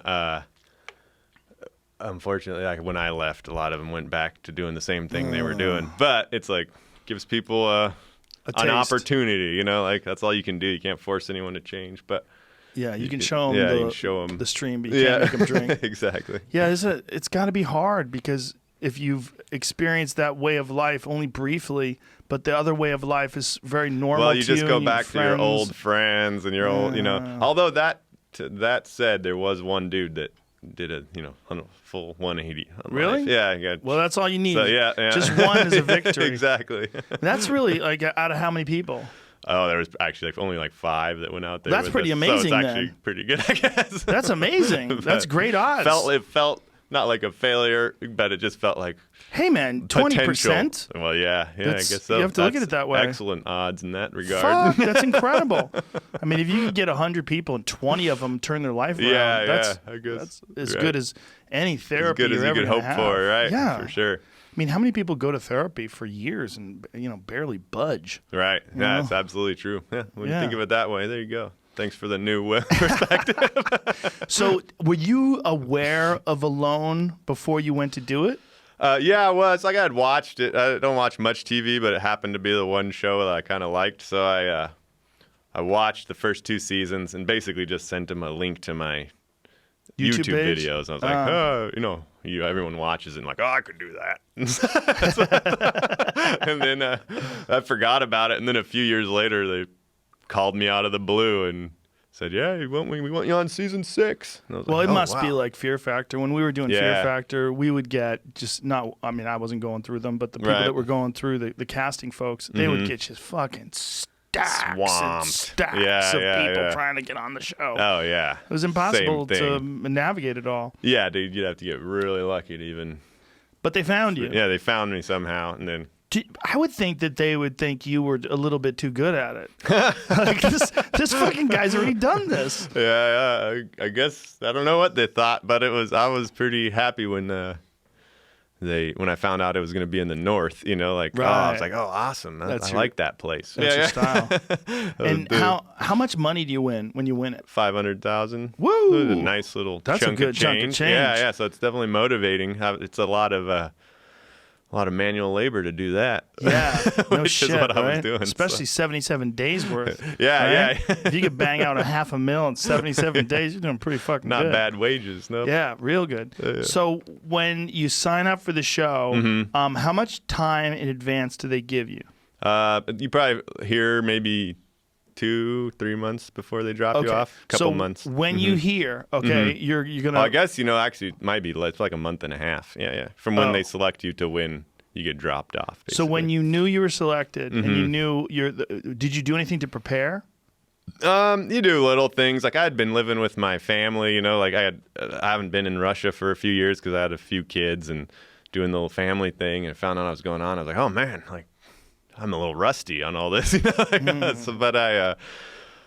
But mostly my main preparation was trying to put on weight, which is always not that easy for me. So I was drinking like as many calories as I could, trying to put on a little extra weight and shooting the bow, getting out there, shooting the recurve, trying to dial in a little bit on that. And Why'd you choose a recurve over a compound? because you're only allowed to recurve. Yeah, it's got to be kind of primitive gear that you get. Okay. They Yeah, want you to have a compound would-. shitty bow. Yeah, it would have been sweet with a compound. Oh my god, yeah. But no, it was cool. My preparations were mainly just trying to put on weight, dial in on the bow, and Now, when you say try to put on weight, that was so that you could burn fat Yeah, if just- you ran out of food? right, just so I had a little more reserves because I'm a skinny guy with a fast metabolism. Like previous winners of the show had usually been bigger dudes that had a lot of extra weight to lose. You could live off your fat for a long Yeah, time if you have exactly. water. There's actually a guy, Rob Wolf. Was it Rob Wolf that told us about this guy that had lived? No, Dom D'Agostino told us about this guy who lived a ketogenic diet. He fasted for 360 something days. He must have been huge. Huh? He was fat as fuck. Yeah. But at the end of it was a normal size. And what's really crazy is he didn't have the loose skin that plagues a interesting. lot of people yeah. that lose weight. Oh, weird. His whole body shrunk. Yeah, And he wow. became like a normal guy. Good for him. He lived off of vitamins and water. He Man. took a vitamin drip and drank water. And Interesting. for a whole year ate no food. Yeah. And his body just lived off the fat. Yeah. That's amazing. It's a crazy story. Yeah. I mean, it takes will. There you go. I wonder what he did for just like hunger pangs I and know. all that. Well, I don't like, think you get them. I think yeah. after a while, yeah, they you don't do get go 'em. away after a while. You kind of And when you're that fat, I mean, you your body basically just switches. have a year's worth of food just carrying around. Yeah. I think he got down to like 160 pounds and became a normal person. Right. Like was morbidly obese. Do you know it? 180. He lost 276. Man, good for him. 276. That's crazy. That's crazy. You got a I wonder photo if he of was this able to gentleman? hold it Get off. a good photo of I wonder if he's able to keep it off, you know? I know he's a fat fuck now. Now he's 3,000 pounds. Yeah. Just went back to donuts and only, yeah. So back in the day, yeah. That's what he, is that him? Mm-hmm. It was in the 60s. Oh, was it really? Mm-hmm. Wow. Looking that's sharp. incredible. Yeah, and like you say, he doesn't have like a lot of that skin. No, he wasn't plagued with, this is the only time this was done was in the 60s? When I typed it in, that's what popped up. There's another guy that fasted for 385 days, like a hunger strike or something. But Wow, look at what he used to look like versus what he looked like at the end. That's nuts. Yeah, so I was self-conscious about my weight going on there. Like, I'm too skinny for this sport. So what kind of stuff did you eat to pack on the calories? Oh, I was just drinking olive oil and trying to get fat off of that mostly. Olive oil, huh? Yeah. Really? Yeah. Dude, what kind of farts did you have from just drinking olive oil? I would imagine your Smelled like the Mediterranean. intestinal system would be like, what are you doing? Smelled like your homeland of Italy, right? Just kidding. Now, did you drink soda too? Did you try to get sugar in No, you as well? gross. Or, Yeah, no? I tried drinking those weight gainer shake things, but man, Those are are disgusting. brutal. Yeah, you feel terrible. you Just feel like, like you're all eating morning, bricks. I was just like laid out. They fucking just wreck you. Oh, they right? do. It's terrible stuff. Yeah, those were like, I remember back in my, like, right out of high school, there's a lot of guys who were trying to put on muscle, would drink that weight gainer stuff, and it would come in this tub, this huge old- tub, and you had to put many scoops into the shake. Yeah, You're I like, hate that stuff. And just the fucking feeling in your stomach like you just drank sand. Just not meant to be at that point. Yeah. No. So you're just drinking olive oil. Did you wind up putting on any weight? Yeah, I got like 25 pounds or so. So Oh, wow.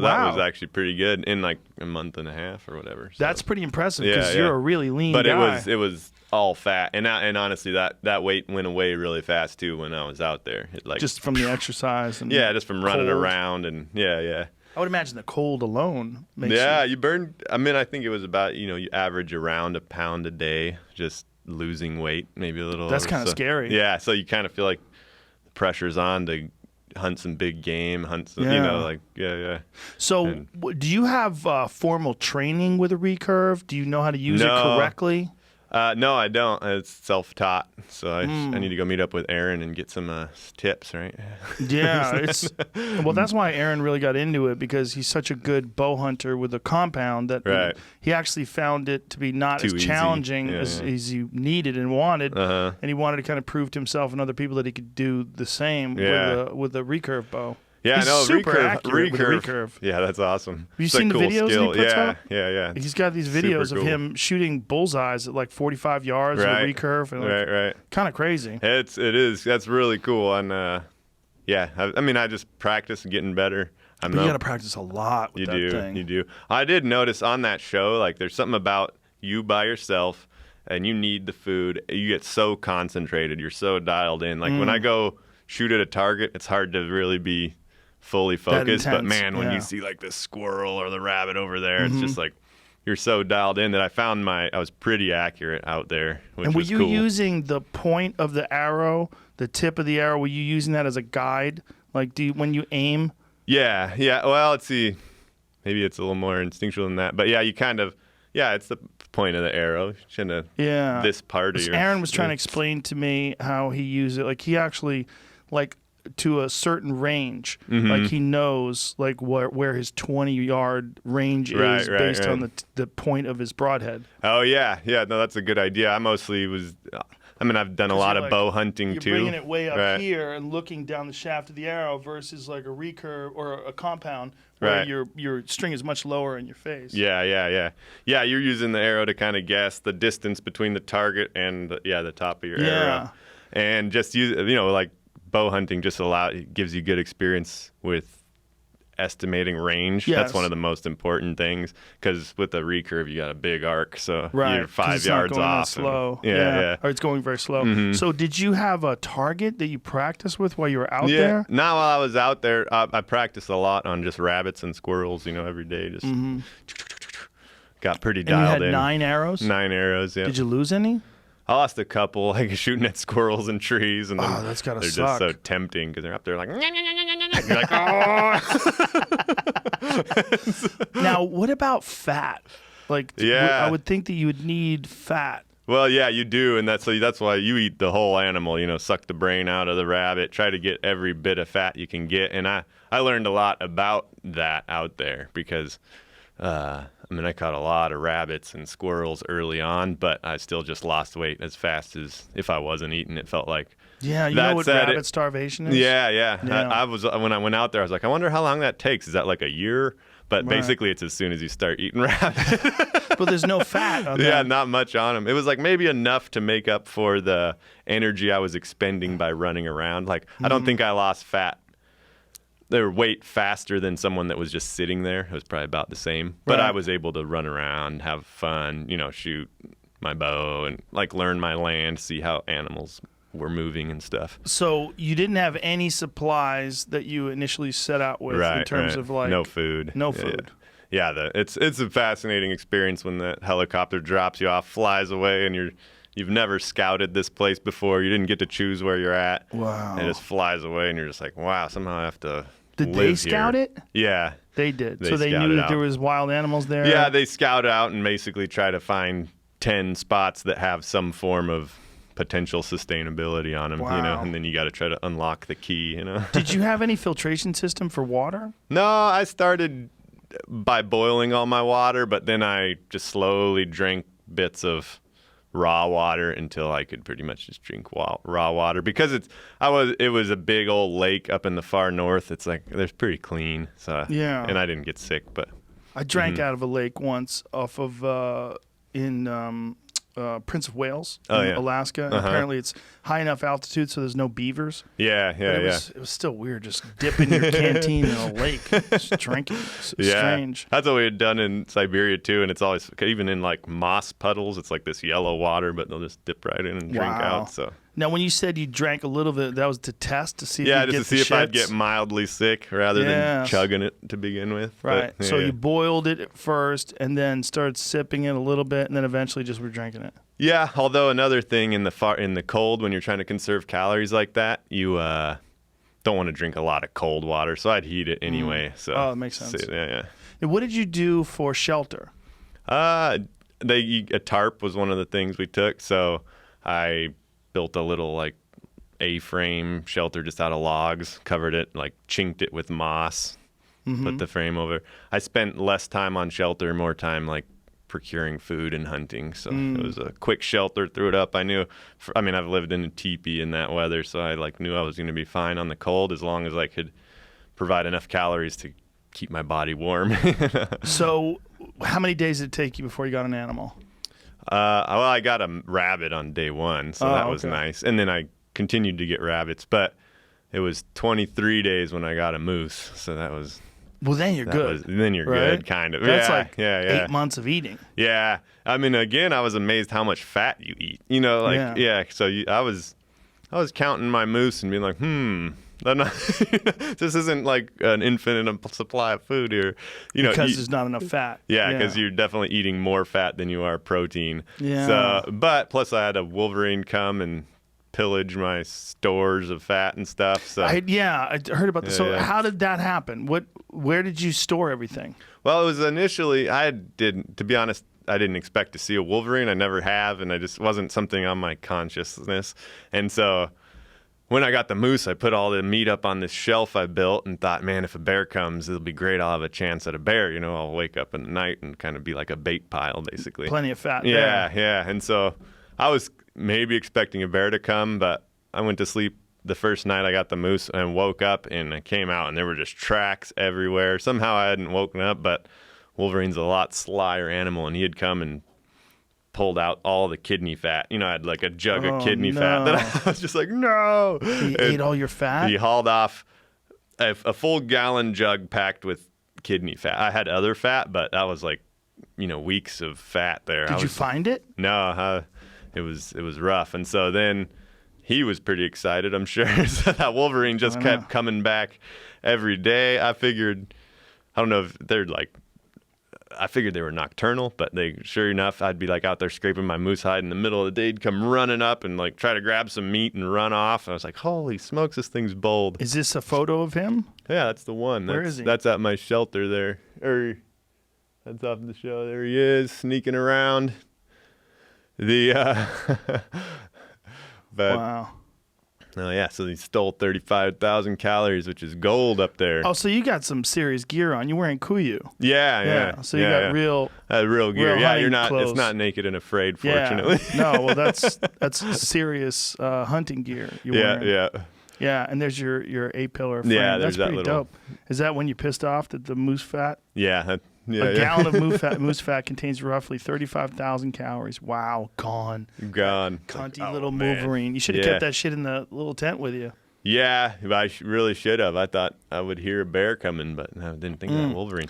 Then anyway, he kept coming every day, and I knew it was going to be me or him kind of on that island. so They're such scary little fucks. I read, maybe Jamie could find it, but that one killed a polar bear in the zoo a while ago. A Wolverine? Yeah. I'm not shocked. Ferocious little things. I've seen him chase off bears. Yeah. I've seen videos of them chasing bears off of kills. Wolves, all bears that. Like, what the fuck? Yeah. They're just so ferocious. Yeah. And they're so durable. Like, they get bit by bears and wolves, and they just fucking shake it off. Yeah, cool animals, for real. Oh, yeah, man. Such cool animals. It's just a weird animal, right? It They're is. so ferocious. Yeah. And small. Yeah, just making it on attitude out there. Yeah, just fucking anger and biting. Little muscle ball. Like when Did you eat him? Yeah, of course, if you shoot I was actually killed it with my axe, but when you do that, you've got to eat the heart out of it. So I cut it open, ate the heart. Then I ate a drumstick, of course, but it tasted like skunk, so I was like, I'll save the rest for a rainy day. How do you know what skunk tastes like? Have you eaten skunk? Just smelled them. I was assuming. Oh, okay. No, they have a musky flavor to them. Oh, I'm sure. So, It's a fucking gross animal. Yeah. Imagine how much testosterone those little fucks must they're have. coursing through so their veins. Ferocious. So you ate his drumstick and that's it? The rest of it? And the organs for the vitamins. Yeah. Did you try to use the rest of them for bait for something? No, I was just saving it for eating later. Like I put it up on Worst my case storage scenario. cache. Yeah, when a dark day, I'll eat that. Yeah. When you run out of moose, if it really does go a year. Yeah, exactly. So when you didn't have the fat, like, what was it like just eating? Did you have some fat left over? Oh, yeah, you still have a lot. I mean, to be fair, there's still a lot of fat on a moose. Like, there was all the ribs, the butt, the rump has a big old thick layer of fat. You got it's a weird fat, right? bone marrow is really. Oh, okay. Yeah, that's all straight fat. The brain. There's there's a lot of fat still, but that was kind of the easiest fat. Anyway. Yeah. It was sad, but not the end of the world. It was mostly depressing in that I figured somebody else got something big, and once I lose that, now I'm at a disadvantage again. So then it put the fire under me to keep getting more, So you killed him with an axe, but you shot him with a bow first, right? Yeah, the Wolverine, yeah. So what did you pinned him to the ground with the bow? Yeah, he had come the night before, and I had seen him behind a bush, and I had my flashlight, and I could see his eyes. And I thought about firing an arrow in there, but I was like, surely he's going to come out and I'll get a better shot. But he closed his eyes, snuck away, and I never saw him leave from behind the bush. I was like, dang it, I missed my opportunity. The next day, I saw him again the next night coming down through some shrubs, and I had set up some warning systems around, like cans on string, so I'd hear him coming, and I heard clank, clank, clank. I was like, oh gosh, I got my bow, went outside. Sure enough, he scurried down this hill, went behind a bush, and I just sent my arrow in there this time. Through the bush, and so I don't know what it did going through there, but it deflected off of some branches. Yeah, pinned his back leg to the ground. The top of the arrow was in the branches, and it just gave me enough time to grab my axe, run over there. He was just Is that him? No. No, yeah, that's it's just a good another video one. those little guys. Dude, you must have been so fucking terrified to run up that thing, it even with an happened axe. so fast. Yeah, it wasn't a cool, like, you picture me, like, killing it, like, really, but it was like, yeah, no, it was Did you film intense. all that too? Yeah, but it was at night, so it's kind of grainy, you know. So like, that's the crazy thing, right? Like you're not just doing something, but you're yeah, also trying self-filming. to film, so you got to, like, And yeah. did they give you tips on how to film? Yeah, they give you film tips before you go out. I actually found, like, this wasn't everyone's experience, but I found it was, like, kind of nice to have a camera, because when I'd been, like, fur trapping in Siberia, it's like you're just alone, and everything you do just feels like nobody's ever going to know about it. You know, Right. like, you do all these cool things, and no one I remember, like, I'd been out there for a few weeks, and I came into, like, this beautiful woods in Siberia, you know, and I remember being like, wow. And then I was like, oh, weird. That was the first time I've spoken out loud in, like, 3 weeks, you know? So it was like, so it's just saying wow. yeah, wow, like, caught my attention. Oh, that was my voice, you know? Like, and then, of course, your mind's really active, but it's just all in your head. But on the show with the cameras, you know, it's like you're constantly like, hibbity, shibbity, talking about stuff. And Oh wow. so it kind of made me feel like I wasn't quite as alone. So when they tell you, and they give you the camera equipment and tell you to go out and film yourself, how much battery life do you have? Well, you get this big, like, car battery size pack that you can, like, recharge your batteries with. And then they'll occasionally come on, like, med checks to make sure you're not too skinny or something like that. Really? Yeah. How 'cause often do they check on you? It varies, sometime around 10 days-ish or something. So every you know, 10 like, days, they're roughly. like, oh, he's dead. Yeah. Yeah, he Have died. they had That's people too bad. die out there? Not yet, no. Do Fortunately. they give you a bell to ring or something? To You let have a them- thing. You have a thing that you, like. It's the thing you would give up with, like, if you were ready to tap out. What red is it, button. like a Garmin or something? Yeah, it's like you can send texts on it. Oh, okay. And then, so an you in text reach? them every Yeah. morning and night and basically say, I'm okay. Oh, And so wow. they know you're okay. If you don't do that, then they'll come probably see if you're alive still. Oh, wow. But- wow. And so are they... I would imagine their show is entirely dependent not just on you succeeding, but documenting everything. Yeah, they were very clear with us, like, you guys have to document everything. We need 8 hours of footage a day minimum, you know, like. Wow. And when you're out there, Do you have a solar charger?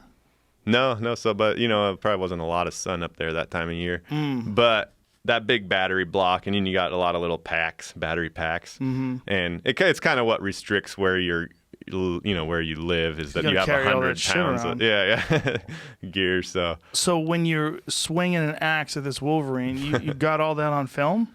Yeah, it's like. Even the shot?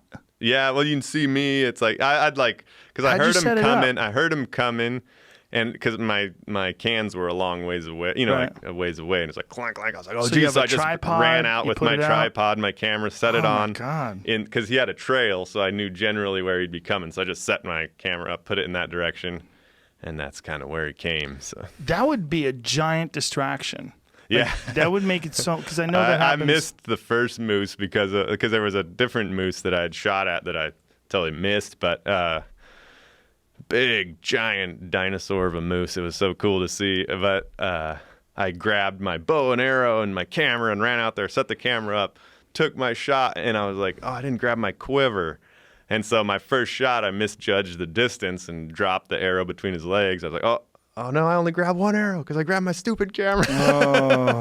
And so- Did he run when the arrow came near him? No, it like dropped between his legs. He looked around. I totally would have had time for another shot. It was a real kick in the pants. So then my God. he kind of trotted off, and I was just like, man. Did he know you were there? Was he aware of you? Not too aware. Like, I took a shot. He like heard it, knew something was up. What had happened is I had set again like those cans up as a warning system, and I heard him like in the morning hit the cans, and I figured that would just warn me like if something hit the cans, it would wake me up and I could go out and try to hunt it. What actually happened is he went through the cans, scared himself, and ran like perfectly in my direction, and turned around and looked at the cans, like broadside to me. Like, I came out and it was just a perfect shot, but it was 40. I paced it off afterwards, 43 yards. And he was such a big animal that I thought he was closer. So I put him at like 30 yards, guessing, and I missed my first and only shot. So I was like, ah. Did you call him in? Yeah, I've been calling moose like every day. I would just pick berries, call moose. It's like, Hey, yeah, good one. yeah. That's very good. I think they'd come. yeah. Get it in your lungs. I learned that from my friend Mike Hawkridge. Yeah. Now, when you're doing that, you're waiting a long time, right? You're calling them, and then you're just sitting around waiting. Literally, it was like I'd find a good berry patch, just sit there and eat berries and call, and eat berries and call, and and that's all I would do. And I think both the bull moose that I saw came into that calling because it would take them a long time. So I'd like call all evening, and then they would usually come in the morning, which was interesting. So It's not like they come from miles. But yeah, they must have come from a long ways away. They come like huffing and puffing all in the rut and stuff. Like, it's so cool. I could just hear them going. Noises. Yeah. They're so vocal. Yeah. And it's nice you can mimic their voice with your voice. That's the nice thing about moose. Yeah. Right, it's not like an elk where you need a tube. Yeah. You can actually make the horny cow moose noise. Exactly. Just got to get into it. So was it in the rut? Yeah. Oh, fall. that's lucky. So was that on by design for them? Yeah, they want to give you a chance of getting something. Yeah.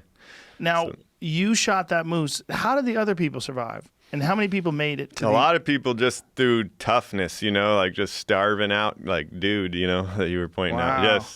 Just catching a few rabbits here and there, like fishing is a big thing, but yeah, it was nice to have the moose for sure. I can only imagine. I knew I had to. It was like that. I'm not going to have a chance if it was starving. I would have been out of there so fast. Did anybody else get a moose? No, Wow. I assumed someone would, but again, with a recurve, it's pretty hard. Plus, you haven't ever scouted your territory, so you don't know how things are going. Because I was so focused on getting one right from the bat, like right when they dropped my helicopter off, it was like I went out and scouted like where might moose come in. Did you bring binos?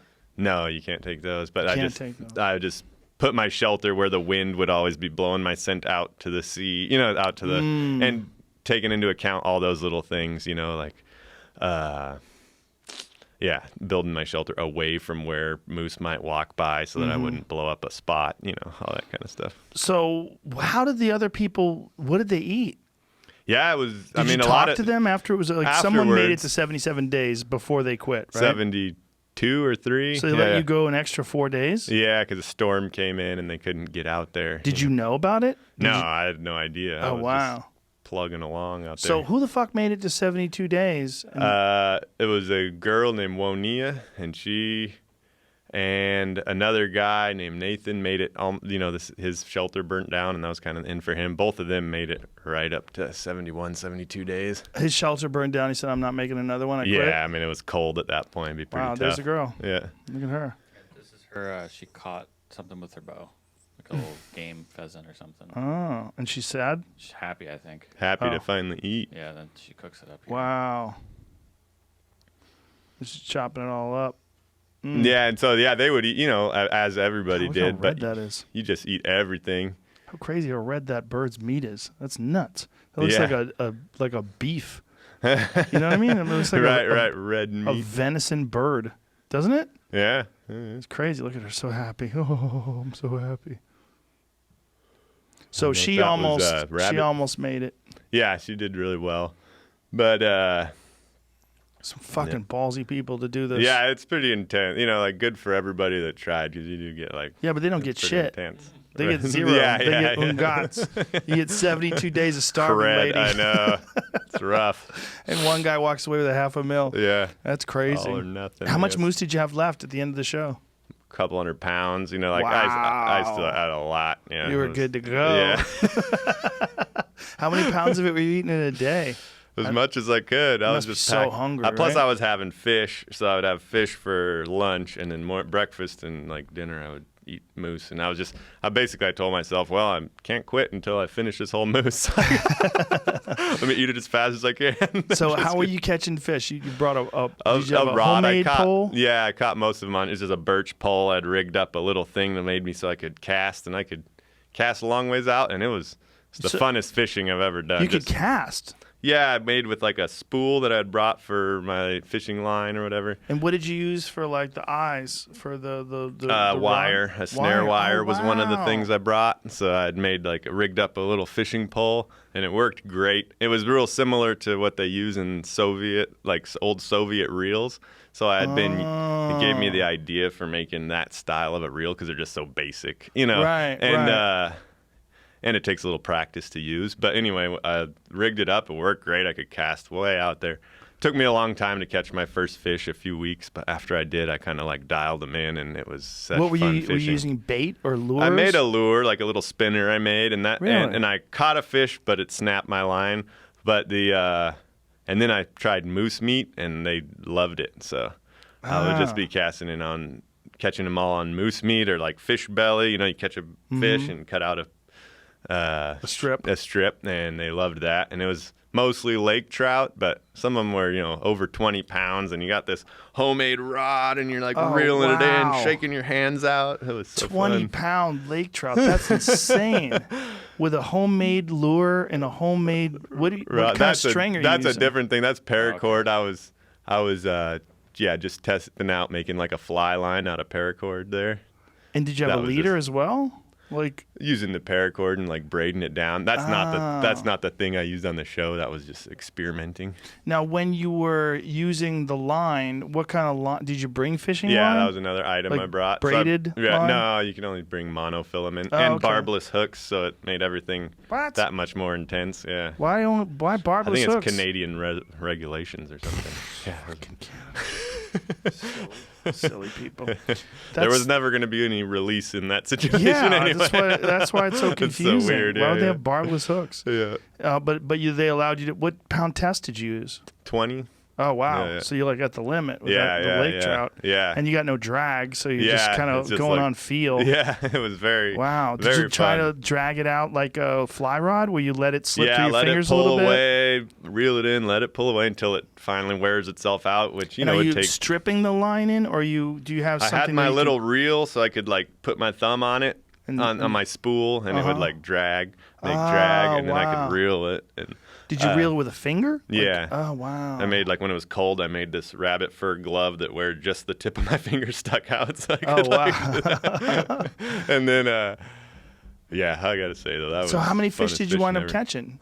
There's 13, but they're all big, they're all. So you can eat them for a couple days. Yeah, from between probably 8 and 20 something pounds. Did you eat the fish guts at all? Did you? I eat the stomachs, and the head was the best part. When you're out there, starving and you need fat, it's a lot of times I would eat the fish and kind of put the main meat part of it away for later. But you'd eat the belly, the head, all the fatty parts. Did you make a soup with the head? Yeah, I made all my fish into soup, and then I would fry all my moose, basically. Oh, no kidding. All your fish you made into soup? Yeah, just to get all the nutrients out of the bone. Did you find any edible vegetables or anything? Lots of berries, up north. So it's awesome as far as berries go. Although my spot didn't really have many, but I found patches, Well, where you find berries, you find bears, too. Yeah.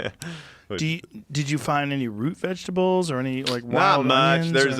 There's not a lot of that up there. There's lichen, so I boiled reindeer lichen. Oh, that's what does that taste like?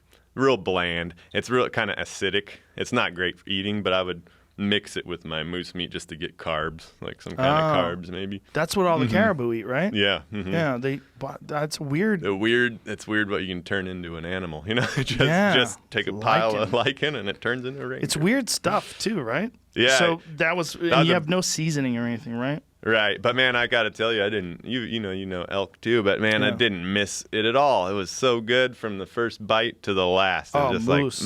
Moose is so every delicious. Every time, you're just just moose over fire. Yeah, totally. Did you eat some of it raw? The liver, like the liver. Like that? You ate that raw? Yeah, just for the extra boost. Did you had a knife? Obviously. A Leatherman, yeah. Yeah. Oh, just a Leatherman. Just a Leatherman. So you butchered the moose with a Leatherman? Yeah. Holy shit! How long did that take? Oh, I think I got the moose finally at noon, and then I think I was done cutting it up and hauling it by 10 o'clock that night. So, and do you have a sharpening stone or anything? Yeah, just a rock, Oh, just a regular rock you would find laying around? You sharpen on that? Yeah, find one that looks like it might work well. Oh, did it work? Yeah. It worked good. Wow. That's so crazy to rely on a Leatherman, that little tiny ass Yeah, blade. but you got only so many items, Right. you know, and I wanted the wire cutters. I wanted the little saw for crafting stuff. You know, so I figured if my worst problem is that I have a small knife to cut up a big game, I'll be pretty happy. Was there anything that you wished you brought that you didn't? Yeah, I would have taken probably a gill net instead of my saw. I took a saw and I almost never used it, but yeah. And you thought you were going to use it for trees? Or? Yeah, I just thought it'd just be a calorie saver rather than using your axe, but it was kind of a risk I took, and it ended up not being So that was worthwhile. only one. That's pretty good, though. Yeah, One thing. Yeah. It was nice for building. I built like a 12-foot tall cache where I stored all my moose meat and stuff. It was nice for that. So what other objects did you bring? You brought a tarp? You brought a fishing line? A fishing line. Oh, there you go. it is. Right there. Fucking Jamie's the best. Ferro rod. What is a ferro rod? That's like that sparker. You know, you scrape it and it makes sparks. So that's how you started your fires? Yeah. Fishing line and hooks, all barbed. How many hooks did you have? 25. Ooh, that's Nice scary. chunk. But yeah, no, they go Still, fast. 77 days. They go 25 fast. That was hooks, down man. to my last ones. A bow, and you were allowed 9 arrows only. Yeah. Did you think about constructing arrows? Yeah, I thought, and I was thinking, by the time I got the moose, you know, it was early enough that I didn't really need to make Right. arrows. But I was thinking, if I want to shoot more at squirrels, I better make some arrows. Yeah. Trapping wire. What is that? That's just thin gauge wire, like 20 gauge wire. And what'd you use that for? For snaring rabbits, snares? I put hundreds of snares out, and then I built, you know, for building my fishing pole, stuff like that. And did that in a sleeping bag. Yeah, a sleeping must- bag. Brought a fucking Yeah, warm sleeping bag, Minus right? 40, and then Minus you 40? heat up rocks, throw it in there with you. Oh, you know, okay. Stuff. Yeah.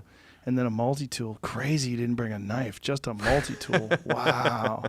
I guess that makes sense, though. If I was looking at that list, like, what would I take off for a knife? Yeah, it's If kind you of didn't redundant. have the saw, what would you take if you didn't have the saw? Probably would have taken a gill net. I ended up making a that's right, gill you said net a out gill of the net. paracord, but I think that would have been useful.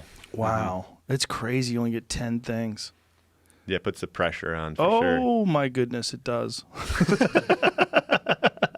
So once you shot the moose and you Yeah. knew you had all that meat, Right. and then what did you do with your time after that? Oh, I kept busy. I just always assumed somebody else was going to get something. So I was just like, you know, I spent a lot of time right after getting the moose, like preserving it, smoking it, trying to store it where it would be safe. Because everywhere you put it, something's getting it. You hang it in trees and the birds are pecking it. You know, everybody's going for Did it. you have a tarp that you could cover it with? Well, or- I only had the tarp for my shelter, and I didn't. That was an item I also thought, had I known I was going to get something big, it would have been nice to have a tarp. But yeah.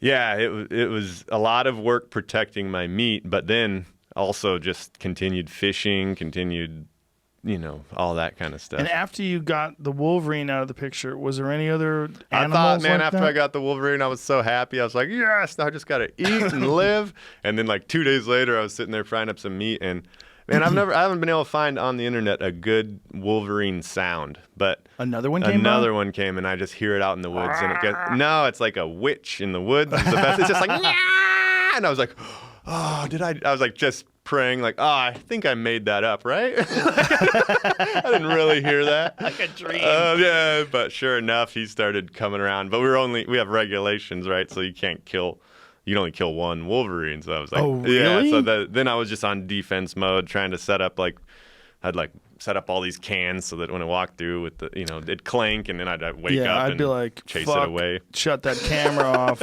We're going commando on this Yeah. fucking wolverine. It's tempting for sure. Oh, 100%. I mean, I just like, that's survival. It is. Like, It's like, this isn't just hunting. yeah, it is. You know, It's you're trying to survival. survive. Man, talk Fuck about those intense wolverines. hunting, Joe. I can imagine. When I hit the moose, you know, like unlike you know you anything got I've ever it, experienced. You're like, oh my gosh, that was a good shot, and you're just like, oh. You knew you had But then them. you gotta wait. You know, you gotta wait like an hour to go look because you don't want to spook it. And That's then, such a big animal. Like, how heavy were your arrows? let's see, I had 180 grain. Broadhead. So heavy. I mean, broadhead. 125 grain broadheads and Okay. 80 grain insert. Oh, So okay. pretty heavy up front. Heavy FOC. Yeah. And then like And all then the what kind Full of length shafts? shaft. They Carbon? Like what do you use? Yeah, carbon wood look like Mm-hmm. shafts. Feathers? Yep, with feathers. And yeah, did the job. It sunk all the way in to the moose entirely and didn't come Oh, out the other wow. side because it was a quartering towards me shot. Oh, And wow. sunk the feathers in. The back of the arrow touched its back hip. And so you must have shot it perfect between the ribs, huh?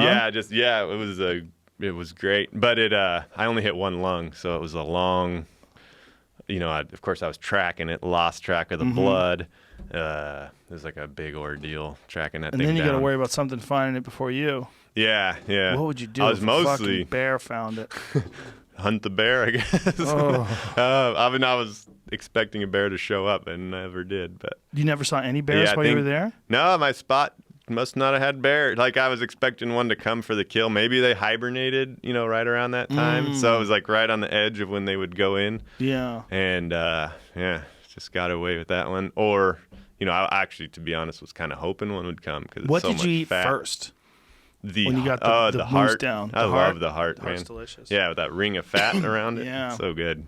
And how did you cook that? Just fried it, sliced it, and put it fried on sticks or something? I had one of my items was a frying pan. Oh, that's right. Yeah. Oh, that's nice. Man, it was so good. Did you use the fat as like oil? So you cook the fat first? Cooked it first. I rendered a bunch of fat into oil.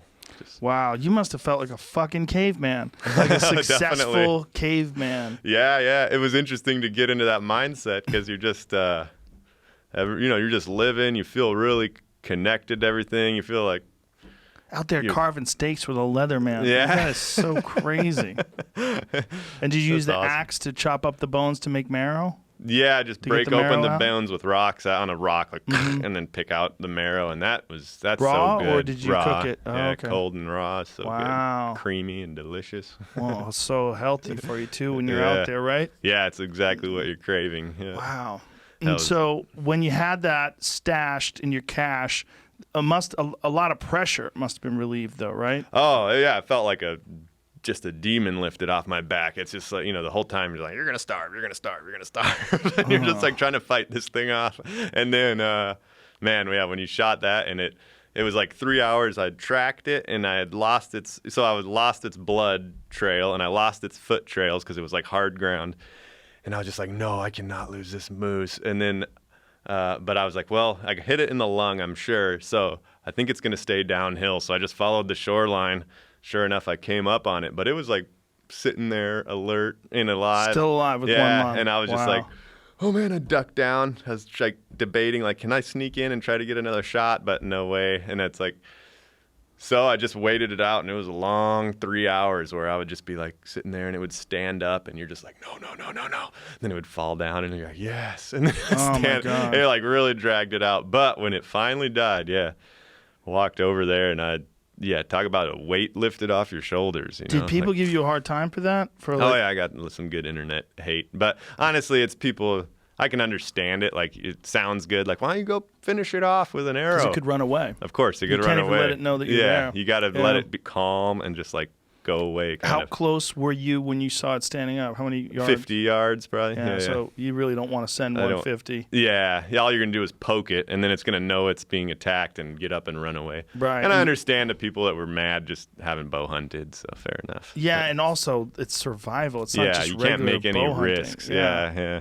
That's a crazy situation, man. Yeah, it was. God, the anticipation. That's even more crazy, right? Like you hit it, but it's still alive. Yeah. And then you're hoping you can get that moose. I don't know if you've ever done that where I've hit a deer, you wait 45 minutes and then you go out there and then you see it stand up in front of you and run off. Mm-hmm. And at that point, it's almost impossible to find because it's already bled out mostly and I've lost you that way. And the adrenaline kicks in. Yeah, and they can run for miles. So, it's crazy. Yeah. They're built for survival, man. Yeah. They're built to get away from wolves. It's amazing what they can do, too. Yeah. So that was in my mind for sure. Like, do you have the antlers? Unfortunately, no. Maybe somebody in Canada is listening to this. I was flying out on the airplane, and the lady wouldn't let me bring them on the plane because I had them like improperly wrapped, I guess. Oh, and then no. my plane was just about to leave from Northwest Territories, and so you just left I it just there? had to set it in front of the airport, and I was like, wow, what a bummer. It was a super bummer. I didn't have any of the locals' number to like, hey, could you come grab this for me? It was just, that would be something you would want on your wall for the rest of your life. Absolutely. That was a sad one. Was it a big moose? No, it was like a young moose, which great eating, but it wasn't huge. But Was but the first one was a monster. Yeah, the first one was a monster, and that was. I mean, have you seen moose like up close? No, I shot one. Oh, you did? But Yeah. I shot a young one. Yeah, but aren't they cool It animals was like to see? the young one that I shot was like a forky. It was like 900 pounds. Yeah, that's about what I got. 3 Yeah. points on it, like Yeah.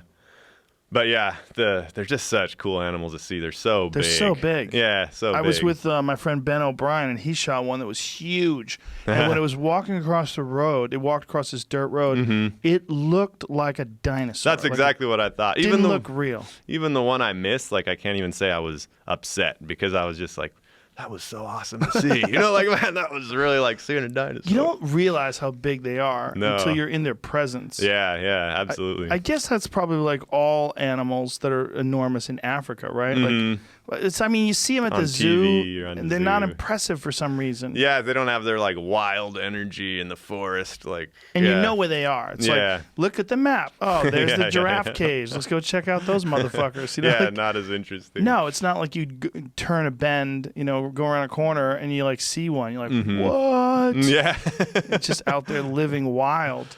Yeah. It's so indescribable. Just seeing something, even if you just stumble into any kind of animal that's like in the wild, and you realize like this is how this thing's species has been existing for hundreds of thousands of years.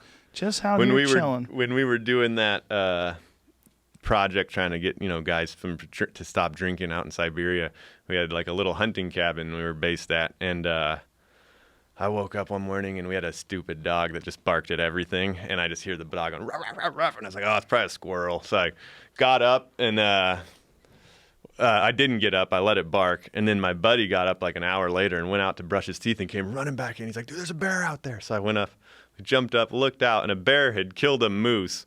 Like less than 100. We could have watched the whole thing if I would have just woke up right away. But it killed a moose right next to our cabin. When we came out, it saw us and took off running, and we were like, oh man. So we walked over there like, geez, a whole warm moose still here. So we like cut it up, hauled it back to our camp. Stole it from the bear. Did the bear come back? Oh yeah. Like 3 days later, like we were in our shelter, and sure enough, the one dog just came running in and hid under the bed. And the other one started like out there barking like rah, rah, rah, rah.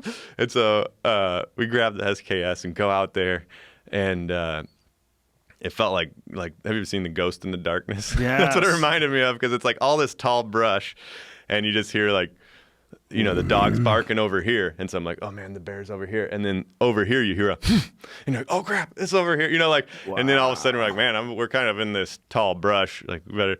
But I was like, well, I got my camera, so I handed the gun to this dude, and he's just like, I figured he knew what he was doing. A bad choice, but I got my camera, he got the gun, and then again we're looking at where the dog's barking, and the bear like pops up right here and stands up, and it's like, and dude just took off running with the gun. And I had left recently you with the camera? Yeah, I left me with my camera. I'd recently had a knee surgery. It's like I wasn't running out of there, so I just like stood there and ducked back in the brush. God.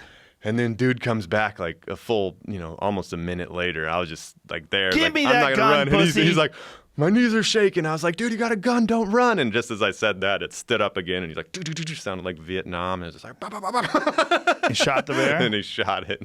So did you guys want to be eating it? Well, I was with, they were all Evenki people, and we ate the heart, but they don't eat they have like a whole ritual when they shoot a bear. It's like because they're so wormy up there, you can eat them in like a serious situation, but what they would they cut the head off and put the eyes under a rock, because they didn't want the like spirit to see who got it. So they and then they put the other parts of it in the river so that it floats down to like a different village, so that the bear thinks those are the people that got it. So it's all these weird little things.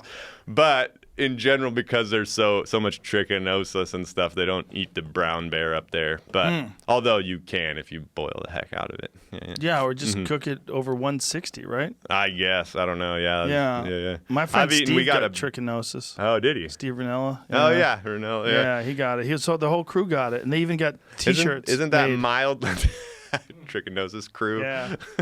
Did they get rid of it, I imagine? It just goes away, but it's always in your body. So if somebody Right. ate him someday, they would get yeah. trichinosis. Oh, interesting. Yeah. Good to know. But he said it felt like his muscles, like you could feel the little parasite worms Yeah. burrowing into gnarly. your muscle. So everything is in pain. Yeah, no. Your whole body, and then eventually it just goes away. Oh, yeah. Okay. Well, at least Where it goes these away. fucking worms just living in your body. You get used to It's it. creepy, man. Because when you, I haven't experienced this, but I know that some people who eat bear have cut open the bear and seen the worms literally crawling underneath the skin. Oh, yeah. Yeah, no, you could see them even on that bear. Yeah. Yeah. You'd see them in there. They're like, yeah, it's pretty gnarly. So you guys ate the heart only? That's it? Just the heart. And Do to you me, eat it bear did liver? seem a little bit of a waste, but Yeah. that's just, I was kind of doing, I went in Rome, you know? Like, Yeah, that's one of those things, right? Like if you insult them and say, right, you right. fuckers They don't had even this know what you're whole doing. tradition Yeah. of things they were doing, so it's And like, you're out there making bear barbecue. yeah. You're going to bring the ghosts. Yeah. Totally. What, that's how big was the bear? It was a brown bear, big old brown bear. I mean, it wasn't an old one. It was probably, it's hard to say, but it was 8 a full foot, grown. 9 foot? Yeah, somewhere I put up a picture of the hide. But anyway, yeah, it was a big bear.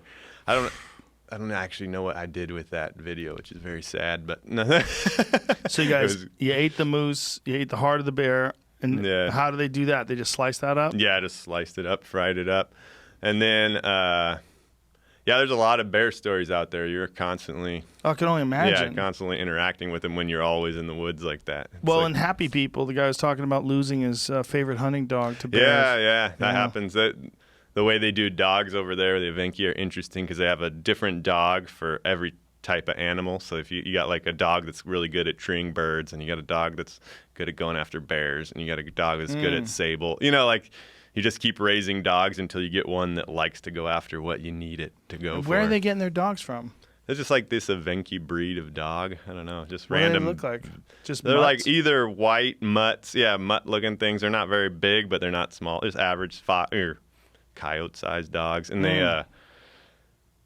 usually white or red or spotted. And what do they feed them? Just mush, like this, like oat and mush stuff they buy in the village. It's not very good food, but then the dogs like try to fend for themselves and stuff, catch mice wow. and things. It's like they're like not an enviable. Well, the dogs seem pretty happy, but they also like you go out in super cold weather and this dog will have melted a big hole in the snow and it gets snowed on top of it and it like pops up out of this hole. That's how they're sleeping? Yeah, they just sleep outside. They're tough Wow. dogs. Yeah. So they're yeah. And they're eating just mush? Yeah, they're just eating mush and like certain scraps and stuff, but yeah, not an enviable diet they have. They're usually kind of thin, but They don't know any better. yeah, they don't know any better. They like it. They seem happy running around free like that. Yeah. What incredible animal dogs are. Yeah, super cool. It's just so, what a strange, what is this? Oh, there's Jimmy? one. There's That's one. Petya. Wow. He's such a cool guy. But that's him and his reindeer. If I saw, like, if I didn't know any better and I saw a dude with a reindeer with a saddle, I'm like, get the fuck out of here. That's not real. You can't just ride a reindeer around. Because the reindeer's not that big. Like, No. That looks like about a 200-pound reindeer, right? Yeah, they're not, but they're pretty strong. They're like, they'll pull you and like, but it is border, like a guy like me or whatever. That's starting to get borderline. But How much do you weigh? like 175. And like so that. if you're on a 200-pound You just got to get reindeer a and stronger some- one, yeah. And they do it. The strongest ones will carry well over 200-pound person. How but- big are the big ones? Big, Ooh, I don't big- know the weight, but you Like a 300-pound No, I don't think they caribou get is that really big. Yeah. Not the domestic ones are probably a little smaller, and I don't think Ah. they get that heavy. Maybe 250, but but they're strong, man. You like get on like there's be some cool times where you're just out in the middle of this field in Siberia. You know those swamps have that like tuft of grass that's like you walk on, and they. You're carrying your reindeer along, he's like in tow maybe, and then you get to this big flowing river with ice and everything, and jump on your reindeer and just hope he can make it through without stumbling, and you're like on the back of this reindeer, like feels life or death if you fall in this river, and you just hang on to him and trust that he won't stumble, and make it across this river, pull up on the other shore, and you're just like, whoa. Do you ever have dreams of that life? Like after you've done it? Like do you ever It's always present with me, like I always think about it. Like I was saying, it's like it's interesting to live in a modern world and see the things that suck my time, and how in some way it's very unsatisfying, the internet, the social media thing, but it's so engrossing. And I miss it, and then those are the reasons why I like always think, man, how could you get this, a little more in our modern society, or how, that was like the initial catalyst for why I thought about, I wonder if something like that would be able to be revived, Now, after you've had all these wild experiences, do you long for more? Is it something like where you go live a normal life for a while and you start getting the itch? Yeah, definitely. It's like, again, it's like that thing where it's like, if it was my friends and family living that life, I would just choose it. But because it's not, like, it's hard to, like, feel fully committed into it because, you got your kids and all your wife, and they're all over there, and none of your family can see them. It's just such a different, separate life.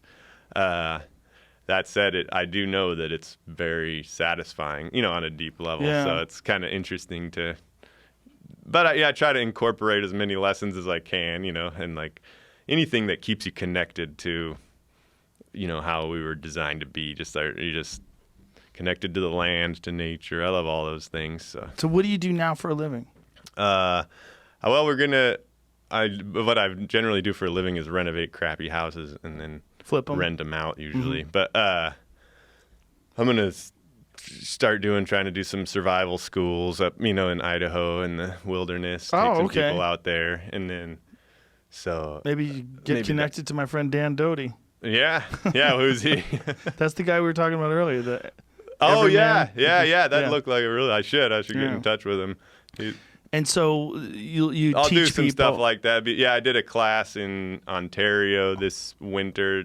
Taught some folks just general survival skills and stuff, and like what it takes. When you do that, how does that set up? Do you give spend a week out in the week? Yeah, the classes we're gonna have in July, we'll just ride horses up into the wilderness in Idaho and spend a week up there, and a lot of it is teaching. There's definitely hard skills, all the hard skills. There's also a lot of just what's the mental framework that you need to have to survive, and to be resilient and stuff like that. And that's a whole fascinating topic in and of itself, like you dig deep when you're out by yourself. It's amazing how deep your thoughts go, Like, now, when you say mental skills, like what do you teach people in terms of mental skills? Like how can you if someone was going to be wanted to prepare to go, there's a few things that would be really helpful. One, you need to practice gratitude, right? It's like just being thankful for what you have, even in a rough situation, is key, and that can come from having like perspective, like reading. Like if you read the Gulag Archipelago, you're saying it makes it hard to complain about your particular situation, Right. And so having like perspective like that, I think is good. So for me, it was good knowing my like family history. They're like Assyrians who got, in the Armenian genocide, kind of got wiped out. And so they just have brutal stories of what happened to them. And it's like, it puts all my suffering in perspective. And I see that the people who lived through that came out joyful people somehow. And, and so resilient people. Not only did they live, but they went on to have a family that was like my aunts and uncles who were like really happy, beautiful, people. And so how do they get that resilience is something that I've thought a lot about. And gratitude is a big deal. Think, having experience that puts perspective on time, like knowing that your relationships are strong. So like having gone to Russia a bunch, you spend a year over there, the first time you're like, oh man, I miss everybody. But then you realize when you come back, they're right there. They still love you. So having strong relationships is very important. You don't want to have a lot of skeletons in your closet. Like if you get out there and you're alone in some survival situation. You have to think about all the shit you've done. It's amazing what you think of. People that I long forgot about, and like people like, oh, I should call that guy and make it right with that guy. But I think if if you had a lot of like issues that you had never dealt through, you guarantee you they're going to come up out there, stuff that you forgot about. And so that's all, like combing through and making sure you're just mentally everything's in order, like kind of knowing why you're doing what you're doing, yeah.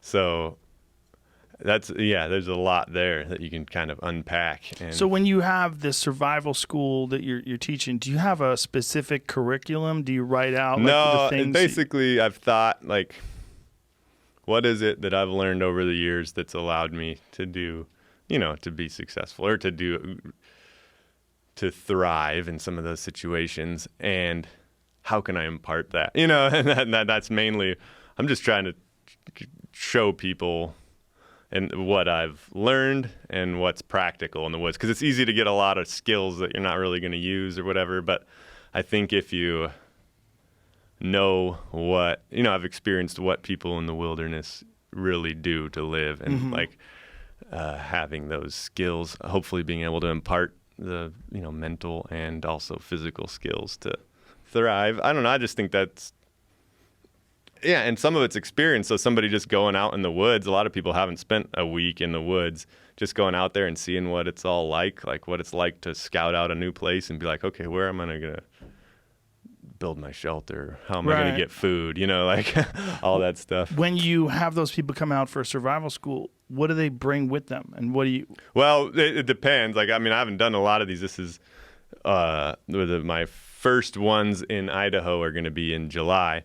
The one I did in Ontario, we basically told them to act like they were on that show, bring 10 items and we'll make the best of it, and so that's kind of, how many people kind are of there provides at a a time? framework. Up there, I think it was 6, and in Idaho if COVID's still a thing and there's a limit of 10 people, then I guess they'll bring 8, and it'll be me and my brother and we'll teach them what we know. How do you vet those people? How do you make sure they're not completely out of their fucking mind? You're trapped in the wilderness with someone you don't want to go to sleep next to. Learn a whole new set of survival skills real fast. I mean, you would imagine if someone was a real psycho, dealing that'd with be a way. Social. Yeah. That'd be a way they'd want to express themselves out there alone in the forest with a bunch of people trying to survive. Hopefully we can keep that in check. Yeah, do you ask about their background? Do you do a background check on them or anything? Not really. No, just let it ride. Let it ride. She wants to put themselves in that situation. It's all right. Jesus. It'll be cool. Yeah. I've dealt with a lot of people, so I think it's okay.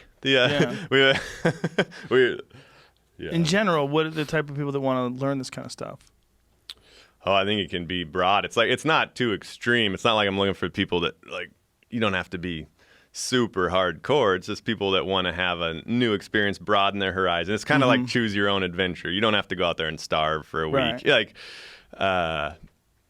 Just come out. I'll be there with you to teach you things, and we'll make the best of the week and see what we can learn. And I don't know, whoever, it could be anybody.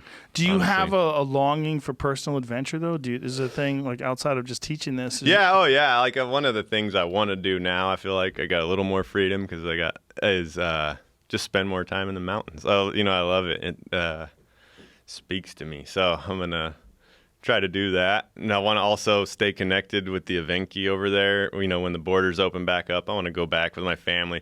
We've tried, restoring some reindeer herds to people who have lost their reindeer, and want to go over and kind of check on that project, see how they're progressing, see if they are, and it's like that type of thing. If I see that people are making progress and building their herd back or making some kind of progress, then I'll try to support them more and feed into that. So there's things that I want to remain connected to. We'll see. I'm also really interested in I like all those restoring type, when the people I hear about restoring elk to the out east or restoring buffalo herds, all that kind of stuff to me is pretty exciting. So We'll just see. I don't know. See where You it all just goes. think, Yeah. listen, take it a day at a time. Well, dude, I really appreciate you being here. You've lived a really fascinating life. That's fine. I appreciate you having me on. It's man. cool to connect with you and be able to do this. Yeah, I really yeah. enjoyed Come it. on up to Idaho sometime when you're bored, or out to Virginia. All right, man. I'm not some going to hunting. Siberia, so that's about as far as you get, man. Well, thanks, brother. I appreciate you, man. Yeah, Thanks for being yeah. here. It's been good. All right. Bye, everybody. Bye. That was great, man.